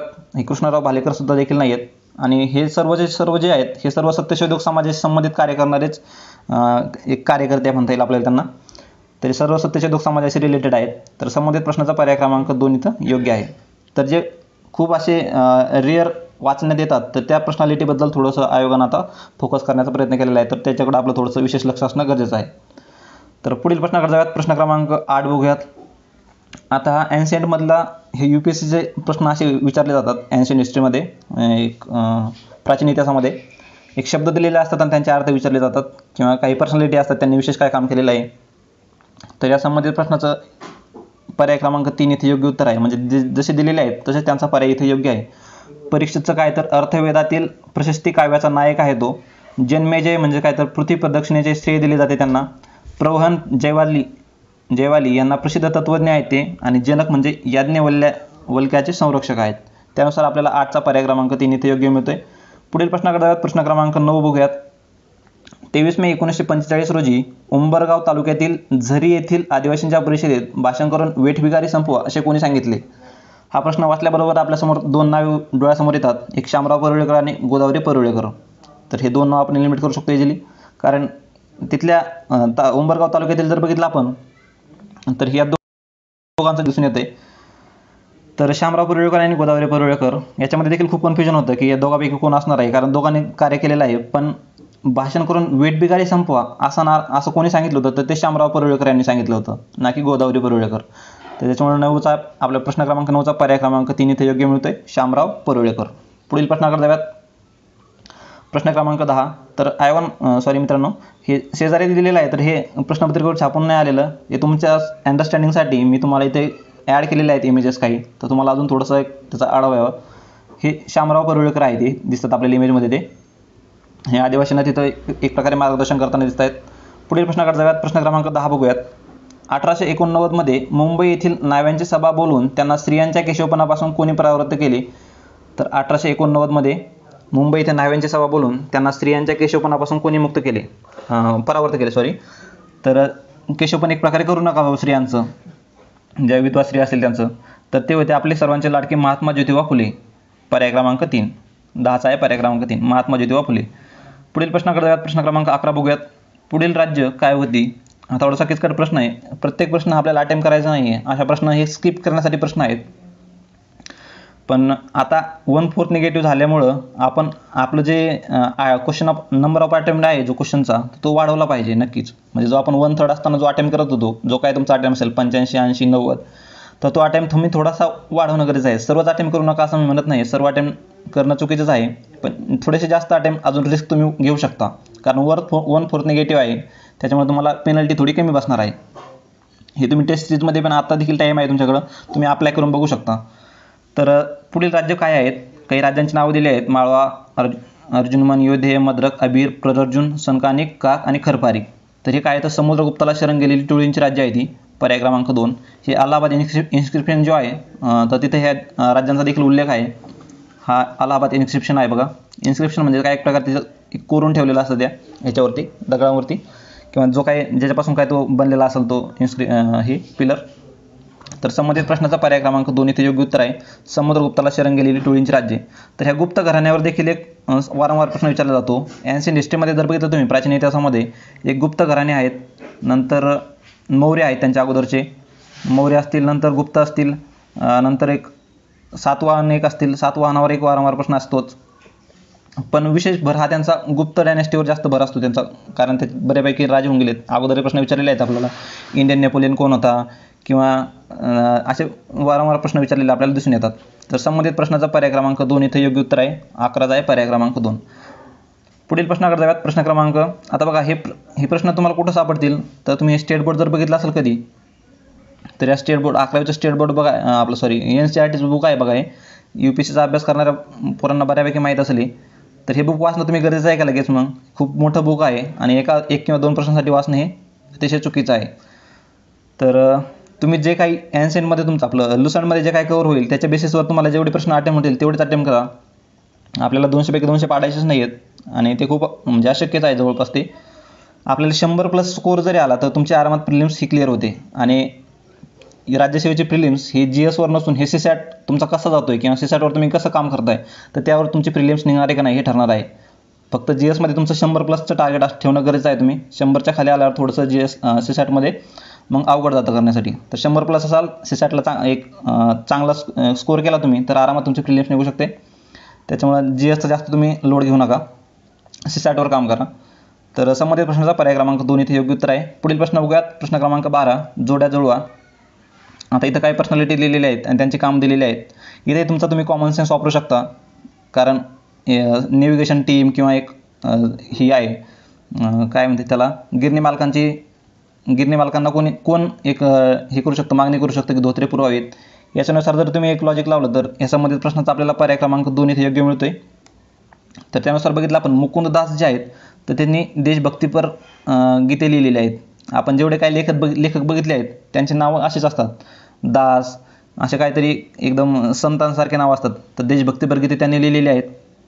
बाळ गंगाधर टिळक जे आहेत तर त्यांनी मुंबईच्या गिरणी मालकांना माफक दरात धोत्रे पुरवावेत अशी विनंती केली होती. लाला लजपत राय जे आहेत तर ते परदेशातील साखरेचा वापर विरोधात त्यांनी स्वदेशी चळवळ चालवली होती. आणि पिल्लई जे आहेत तर त्यांनी स्वदेशी टीम नेव्हिगेशन कंपनी, आता कंपनी स्थापन करणारे असेच पर्सनॅलिटी तुम्हाला दिसून येतील. तर संबंधित प्रश्नाचा पर्याय क्रमांक 2 इथे योग्य उत्तर आहे. पुढील प्रश्नाकडे जाऊयात. प्रश्न क्रमांक 13 बघूयात. पुढीलपैकी कोणत्या व्यक्ती शहाजहानच्या दरबारी चित्रकार होत्या? आता हा देखील खूप किचकटच प्रश्न आहे. अशा प्रश्नामध्ये जास्तीत जास्त ऑप्शन आपल्याला ज्याच्यामध्ये मिळतील, म्हणजे जास्तीत जास्त व्यक्ती ज्या प्रश्नामध्ये ऑप्शनमध्ये मिळतील तो पर्याय इथे योग्य असण्याचे जास्त चान्सेस असतात. मग इथं ABCD असा पर्याय असणं गरजेचं होतं, पण तसा पर्याय नाही आहे. ABD तरी आहे, मग तो पर्याय तुम्ही क्लिक करणं गरजेचं होतं किंवा एक राऊंड करणं गरजेचं होतं. त्यानुसार तुम्हाला पर्याय क्रमांक 4 इथे योग्य मिळतोय आणि तोच पर्याय आयोगाने देखील फायनल केमध्ये दिलेला आहे. म्हणजेच काय तर मीर आणि हाशम, नंतर चित्रमणी आणि अनुप चित्र आहे आणि फकीरुल्ला हे शहाजहानच्या दरबारी चित्रकार म्हणून काम करत होते. तर 13व्याचा आहे पर्याय क्रमांक 4. पुढील प्रश्नाकडे जाऊयात. प्रश्न क्रमांक 14 बघूयात. पुढील गोष्टींची कालक्रमानुसार मांडणी करा. तर बघा, हे प्रश्न तुम्ही जे काही बुक वाचत असाल किंवा जे काही मटेरियल वाचत असाल तर या सर्वांमध्येच कव्हर होणारे मटेरियल हे आहेत, प्रश्न आहेत ते. तर असे प्रश्न तुमचे चुकता कामा नयेत. तुम्ही एवढ्या अवघड प्रश्नांसाठी मोठे पुस्तक वाचण्यापेक्षा तुमच्या ज्या बेसिक सोर्समधून जे प्रश्न येणार आहेत ते तुम्ही बिलकुल चुकून देऊ नका. तर त्याचा एक तुम्हाला खूप फायदा दिसून येईल नंतर. तर इथं बघा, त्यांनी क्रोनॉलॉजिकली ऑर्डर करायला सांगितलेलं, म्हणजे कालक्रमानुसार मांडणी करायला सांगितलेली आहे त्यांनी. पाकिस्तानचा ठराव आहे, राजाजींची योजना आहे जी काँग्रेसने फेटाळली होती, नंतर राजाजींचे सूत्र आहेत, नंतर शिमला परिषद आहे. नंतर पाकिस्तानचा ठराव जर बघितला आपण तर 1940 मध्ये आपल्याला दिसून येतो पाकिस्तानचा ठराव. राजाजींची योजना जर बघितली तर राजाजींची योजना ही 1944 मध्ये राजाजींनी दिली होती, म्हणजे राजाजीचं प्रपोजल म्हणतात तिला, ती काँग्रेसने फेटाळली होती. नंतर राजाजीच फॉर्म्युला आहे तो पण 1944 मध्येच आला होता, पण हे अगोदर जो इंडियन नॅशनल काँग्रेस आहे आणि मुस्लिम लीग जे आहे तर यांच्यामधला जे वितुष्ट आलं होतं ते सोडवण्यासाठी राजाजीने प्रपोजल मांडलं होतं. नंतर हे प्रपोजल कॅन्सल झाल्यामुळं परत राजाजीचा फॉर्म्युला आला. नंतर आली शिमला परिषद 1945 मध्ये. शिमला परिषद 1945 आलेली आहे. त्यानुसार तुम्ही क्रम लावू शकता. तर त्या आपल्याला 14चा मिळतो आपल्याला पर्याय क्रमांक 2 ABCD. पर्याय क्रमांक जे आहेत आहे तसेच आहेत. पाकिस्तानचा ठराव, राजाजींची योजना जी काँग्रेसने फेटाळली, नंतर ती फेटाळल्यामुळे राजाजींचे सूत्र आले, म्हणजे राजाजीचा फॉर्म्युला आला, नंतर शिमला परिषद झाली. त्याच्यामुळे 14चा मिळतो आपल्याला पर्याय क्रमांक 2. पुढील प्रश्नाकडे जाऊयात. प्रश्न क्रमांक 15 बघूयात. इसवी सन 75 मध्ये डॅश यांनी भारतातील निर्यातीचा संदर्भ असलेला नॅचरल हिस्ट्री हा ग्रंथ लिहिला. निर्यातीचा संबंध असलेला नॅचरल हिस्ट्री इसवी सन 75 मध्ये सांगतोय तो. तर इसवी सन 75 मध्ये कोण बघा, आता हेरोडोटस जो आहे तर हेरोडोटस 484 BC मध्ये तर 420 BC मध्ये आढळतो आपल्याला. हेरोडोटस जे आहे हा उत्तर नाही त्याचं, पण याचा कार्यकाळ बघितला आपण तर 420 BC मध्ये त्याची डेथ झालेली आहे, म्हणजे हा पर्याय चुकीचा आहे, कारण आपल्याला 75 मध्ये म्हणता येते. नंतर मेगास्थनीस तर त्याच्यासोबतच लिंक काही संबंधच नाही त्याचा, कारण मेगास्थनीस हा चंद्रगुप्त मौर्याच्या काळात होता आणि चंद्रगुप्त मौर्य हे खूप अगोदर होऊन गेलेले आहेत, इसवी सन पूर्वमध्ये होऊन गेलेले आहेत ते, आणि आपल्याला इसवी सनानंतर विचारलेले त्यांनी 75 वर्ष. त्याच्यामुळे मेगास्थनीस देखील चुकीचं आहे. आणि पेरिप्लस हे तर पुस्तकाचं नाव आहे, पेरिप्लस. नंतर संबंधित फक्त आपल्याला पर्याय क्रमांक 1च शिल्लक राहतो. पर्याय क्रमांक 1 प्लिनी. इसवी सन 75 मध्ये प्लिनी यांनी भारतातील निर्यातीचा संदर्भ असलेला नॅचरल हिस्ट्री हा ग्रंथ लिहिलेला होता. तर त्याचा संबंधित प्रश्नाचा पर्याय क्रमांक 1 इथं योग्य उत्तर आहे, प्लिनी. पुढील प्रश्नाकडे जाऊयात. प्रश्न क्रमांक 16 बघूयात. जोड्या विचारले त्यांनी. आता हा वर्ल्ड हिस्ट्रीवरचा प्रश्न आहे. इतिहासाचे प्रश्न इथे संपलेले आहेत. तर इतिहासासाठी तुम्हाला कशावर फोकस करणं गरजेचं आहे? प्राचीन इतिहासासाठी तुम्ही लुसंट वाचा आणि सोबत 51वा प्रश्न राहिला होता आपला बघायचा, तर तो 51वा प्रश्न असं सांगतोय, मोहम्मद घोरीचे राज्यपाल व मोहम्मद घोरीच्या मृत्यूनंतर त्यांनी स्वतंत्रपणे राज्य करण्यास सुरुवात केली ते भूभाग यांच्या जोड्या जुळवा. तर बघा, हा एन्शियंट हिस्ट्री म्हणजे प्राचीन इतिहासाबद्दलचा प्रश्न आहे, मध्ययुगीन इतिहासाचा सल्तनत पिरियडचा प्रश्न आहे. बघा, सल्तनत पिरियडचा तुम्ही जर आपण मागचं ॲनालिसिस बघितलं असेल तुम्हाला कळलं असेल त्याच्यावरून की ही सल्तनत पिरियडवर प्रश्न हा एक तरी हमखास असतो. 5 डायनॅस्टीज आहेत त्या तर 5 डिनास्टी आपण चांगल्या करून ठेवणं गरजेचं आहे. थोडंसं राजे वगैरे आहे त्याच्यामुळे थोडंसं कन्फ्युजन होऊ शकतं, पण महत्त्वाचे करून ठेवले तर ते आपले 2 मार्क तिथं हमखास राज्यसेवा पूर्व परीक्षेमध्ये फिक्स ठरलेलेच आहेत. तर बघूयात संबंधित प्रश्नामध्ये काय म्हणतं स्टेटमेंट. तर मोहम्मद घोरीचे राज्यपाल व मोहम्मद घोरीच्या मृत्यूनंतर त्यांनी स्वतंत्रपणे राज्य करण्यास सुरुवात केली ते भूभाग यांच्या जोड्या लावा. तर मोहम्मद घोरीचा शेवट झाला त्याच्यानंतर काय त्याचे राज्यपाल होते, तर त्यांनी कोणत्या प्रदेशावर आपलं आधिपत्य गाजवलं त्याच्या जोड्या जुळवायला सांगितल्यात. तर पहिला राज्यपाल जो आहे तो यालदोज, कुबाचा, मोहम्मद इब्न बख्तियार आणि ऐबक. तर आपण बघितलं इथं एक कॉमन सेन्स जरी वापरला असता तर कुतुबुद्दीन ऐबक, तर हा ड जो आहे तर आपल्याला एक दिल्लीमध्ये त्याचा थोडासा आपल्याला रिलेव्हन्स आढळतो. त्यामुळं आपण ह्याच्यावरून जरी तर्क लावला असतं तर आपल्याला पर्याय क्रमांक इथं हे 1 मिळालं असतं, कारण ऐबकचं जर दिल्ली लावला आपण तर असा एकच पर्याय होता आणि तो होता पर्याय क्रमांक 1. त्याच्यामुळे पर्याय क्रमांक 1 आपल्याला इथं भेटला असता. असे 19ला बरेच प्रश्न होते. एक स्टेटमेंट जरी तुम्ही करेक्ट केलं असतं त्याच्यामुळे तुम्हाला पूर्णच्या पूर्ण प्रश्न हा सॉल्व्ह होत होता, कारण ऐबकचा अर्थ आहे तो दिल्ली लावला तर आपल्याला असा असणार एकच पर्याय डचा 1 असणार, त्याच्यामुळं 1 नंबर पर्याय इथं योग्य ठरतो. बाकीचे पर्याय तुम्ही बघून घ्या. मग यालदोस्त आहे तो अफगाण पर्वतीय प्रदेशामध्ये होता, कुबाचा होता सिंधूमध्ये, मोहम्मद इब्न बख्तियार होता बंगालमध्ये आणि ऐबक होता तो दिल्लीमध्ये. तर पुढील प्रश्न बघूयात. प्रश्न क्रमांक 52. मौर्यपूर्व काळात भारत डॅश डॅश म्हणून ओळखला जाई. तर मौर्यपूर्व काळात भारत काय म्हणून ओळखला जाई, तर तो the queen of eastern seas. The queen of eastern seas पर्याय क्रमांक 1. पुढील प्रश्न क्रमांक 53. पुढील राजघराणी व त्यांचे राजे यांच्या जोड्या लावा. मागच्या प्रश्नात सांगितल्याप्रमाणेच या प्रश्नात एक जरी जोडी लावली तुम्ही बरोबर उत्तरापर्यंत तुम्ही जात होता. तर बघितलं आपण एक कॉमन सेन्स वापरला. इथं बरेच घराणे आणि त्यांची जोड्या लावायला विचारले. तर पाल घराणे येतं ते गोपाला थोडंसं एक कॉमन वाटतं, तर ते गोपाला लावलं तुम्ही तर तुम्ही योग्य उत्तरापर्यंत जाऊ शकत होता. कचा 1 असा पर्याय बघणं गरजेचं होतं. इथं जर असं पर्याय क्रमांक 4 मध्ये होतं, तर इथं योग्य उत्तर आहे 4. तर त्याच्या जोड्या बघितल्या आपण बाकीच्या. तर राष्ट्रकूट घराणे, तर राष्ट्रकूट राजा तर तो कोण, तो होता दंतीदुर्ग. चोळ घराणे तर ते होतं विजयालया. पालचं गोपाल आणि परमारचं होतं उपेंद्र. पर्याय क्रमांक 4 इथं योग्य मिळतो. पुढील प्रश्न क्रमांक 54. अर्केमेनिड विजयानंतर भारताच्या सीमेवर विशेष करून कंबोजमध्ये डॅश डॅश हा नवा उद्योग सुरू झाला. अर्केमेनिड विजयानंतर कोणता उद्योग सुरू झाला, तर तो होता ब्लँकेट बनवण्याचा. ब्लँकेट बनवणे पर्याय क्रमांक 2 इथं योग्य मिळतो. पर्याय क्रमांक 2 ब्लँकेट बनवणे. पुढील प्रश्नाकडे जाऊया. प्रश्न क्रमांक 55. जोड्या जुळवायला. कामरूपचा राजा बघा, हा पण प्राचीन इतिहासामधलाच. कामरूपचा राजा याला प्रभाकर वर्धनने आधीच कमकुवत केले होते. तर वर्णन दिलेलं आहे त्यांनी, राजा आणि त्यांचं वर्णन दिलेलं आहे. वल्लभचा राजा, काश्मीरचा राजा, सिंधचा राजा, आणि खाली विचारलं त्यांनी जोड्याला जुळवा एकमेकांच्या, कोण ती जोडी बरोबर आहे ती. तर इथं आपण थोडंसं नीट बघितलं तर आपल्याला इथं पर्याय क्रमांक 1 इथं योग्य मिळतो. पर्याय क्रमांक 1 काय, तर कामरूपचा राजा होता त्याचं काय, हर्षाच्या इच्छेविरुद्ध एका चिनी यात्रेकरूला आपल्या राजधानीत अडकून ठेवू शकला नाही. नंतर सिंधचा राज्यकर्ता होता त्याने काय केलं, याला प्रभाकर वर्धनने आधीच कमकुवत केलेले होते. तर काश्मीरचा राजा आहे त्याला काय केलं होतं, तर तो याला हर्षाला दाताचा औषध देण्यास भाग पडले होते. आणि वल्लभीचा राजा आहे तो त्याला कनौजच्या सम्राटाच्या सैन्यासमोरून एकदा पळून गेल्यानंतर त्याच्या मुलीशी विवाह केला होता. तर त्याच्यामुळे 55चा आपल्याला पर्याय क्रमांक 1 इथं योग्य मिळतो. चला पुढील प्रश्नाकडे जाऊयात. प्रश्न क्रमांक 56. पुढीलपैकी कोणत्या व्यक्तीचा कोल्हापूर संस्थानाशी संबंध नव्हता. मग आपण मागे सांगितलं तुम्ही मागच्या व्हिडिओमध्ये पण, महाराष्ट्रावर इतिहासाबद्दल जे काही प्रश्न आले असतील तर ते व्यक्तिकेंद्रित प्रश्न आहेत. त्याच्यामुळं महाराष्ट्राचा 1870मध्ये सहभाग वगैरे घटना असतील किंवा काही संघटना असतील, राज्यसेवा पूर्व परीक्षेला स्पेसिफिकली अभ्यास करताना हा थोडंसं बाजूला ठेवून आपण व्यक्तिकेंद्रित प्रश्नावर थोडंसं भर देणं गरजेचं आहे, कारण त्याच्यावरच बघितलेलं आपण मागील वर्षाच्या प्रश्नपत्रिकामध्ये पण आणि ह्या प्रश्नाकडे बघितलं आपण, तर हा व्यक्तिकेंद्रितच प्रश्न विचारले जातात. त्याच्यामुळे आपण संबंधित प्रश्नामध्ये बघितलं तर कोल्हापूर संस्थानाशी कोण संबंधित नव्हता बघा, नव्हता प्रमुख पाहुणा आहे नव्हता आपला, त्याच्यामुळे नव्हतावर विशेष लक्ष द्यायचं थोडंसं. तर 56चा आपण बघितलं प्रमुख आपलं कोण संबंधित नव्हता, तो होता काशीनाथराव वैद्य. पर्याय क्रमांक 1. पुढील प्रश्न क्रमांक 57. जोड्या जुळवा. मॉडर्न हिस्ट्री म्हणजेच आधुनिक भारताचा इतिहासाबद्दलचा प्रश्न आहे. श्री राजगोपालचारी, मदन मोहन मालवीय, लाला लजपतराय, विठ्ठलभाई पटेल, चित्तरंजन दास. तर इथं मध्यवर्ती विधिमंडळाचे अध्यक्ष म्हणून निवड, कलकत्त्याचे महापौर, स्वराज्यांवर टीका केली, अशा जोड्या लावायला विचारलं त्यांनी. तर आपल्याला इथं पर्याय क्रमांक 1 इथं योग्य मिळतो.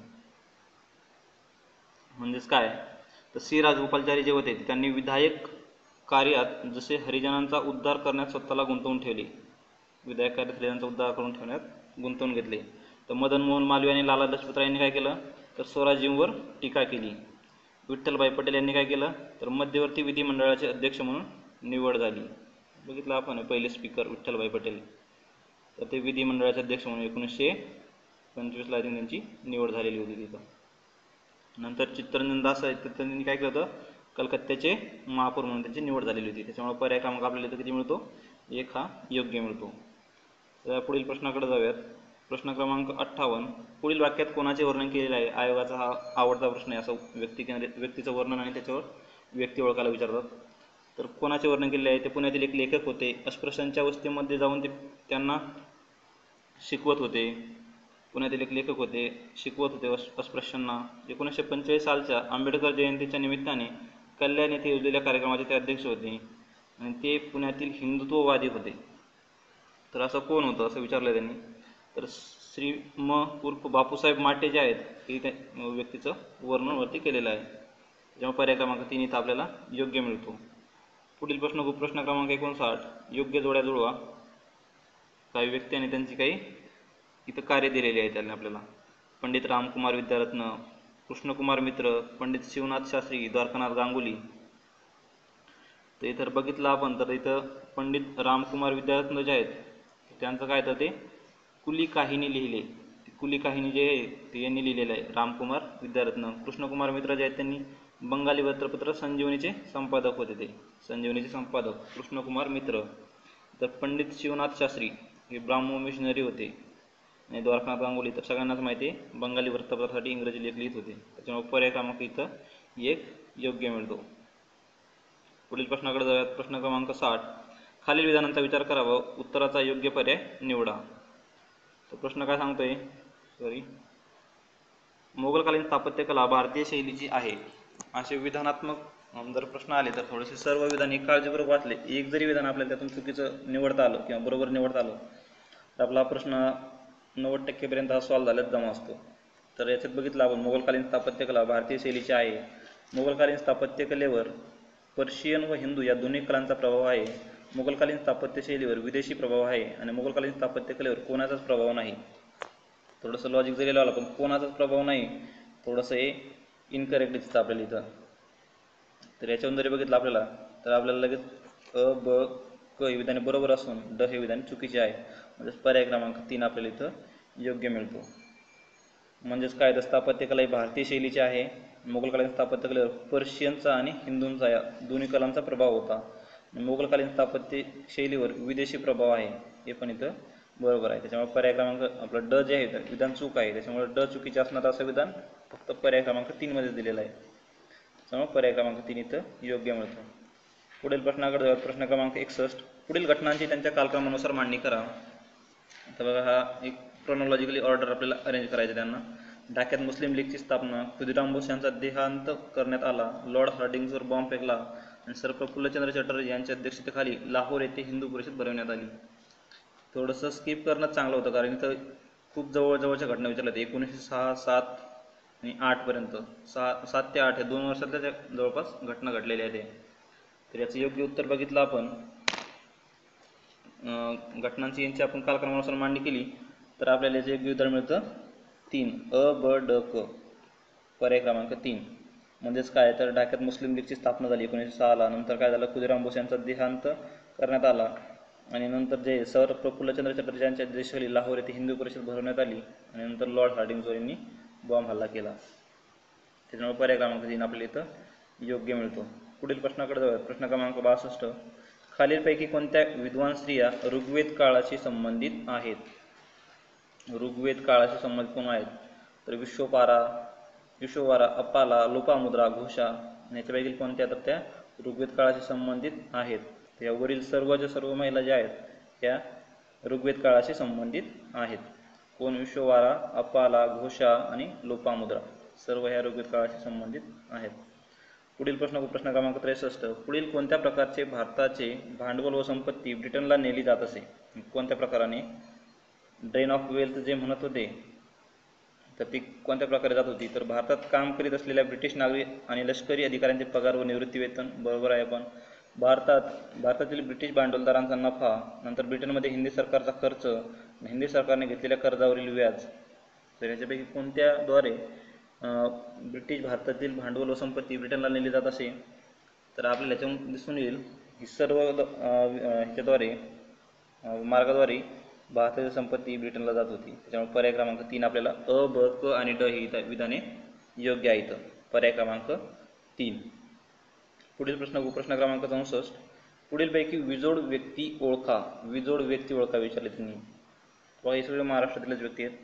तर विजोड व्यक्ती कोण आहेत? तर ते शंकरराव देव. पर्याय क्रमांक 1 शंकरराव देव. संयुक्त महाराष्ट्र चळवळी त्यांचं मोलाचं योगदान आहे. बघा तर पर्याय क्रमांक 1 इथं योग्य आहे. पुढील प्रश्न क्रमांक 65. डॅशच्या सेनापतींनी गंगेपर्यंतचा प्रदेश जिंकून घेतला तर त्याच्या आरमार प्रमुखांनी समुद्रापलीकडे प्रदेशावर जसे सिलोन, निकोबार बेटे आणि मलया द्वीपकल्पाच्या काही भागावर अधिपत्य मिळवले होते. प्राचीन इतिहासाबद्दलचा प्रश्न आहे. तर असा कोण होता तो गंगेपर्यंतचा प्रदेश जिंकून घेतला? तर त्याच्या आरमार प्रमुखांनी त्याच्या समुद्रापलीकडेचाही प्रदेश जिंकून घेतला होता. सिलोन म्हणजे ते आता श्रीलंका, निकोबार बेटे, मलया द्वीपकल्प हे सर्व जिंकून घेतले. तर तो असा कोण होता? तर तो होता राजेंद्र चोळ.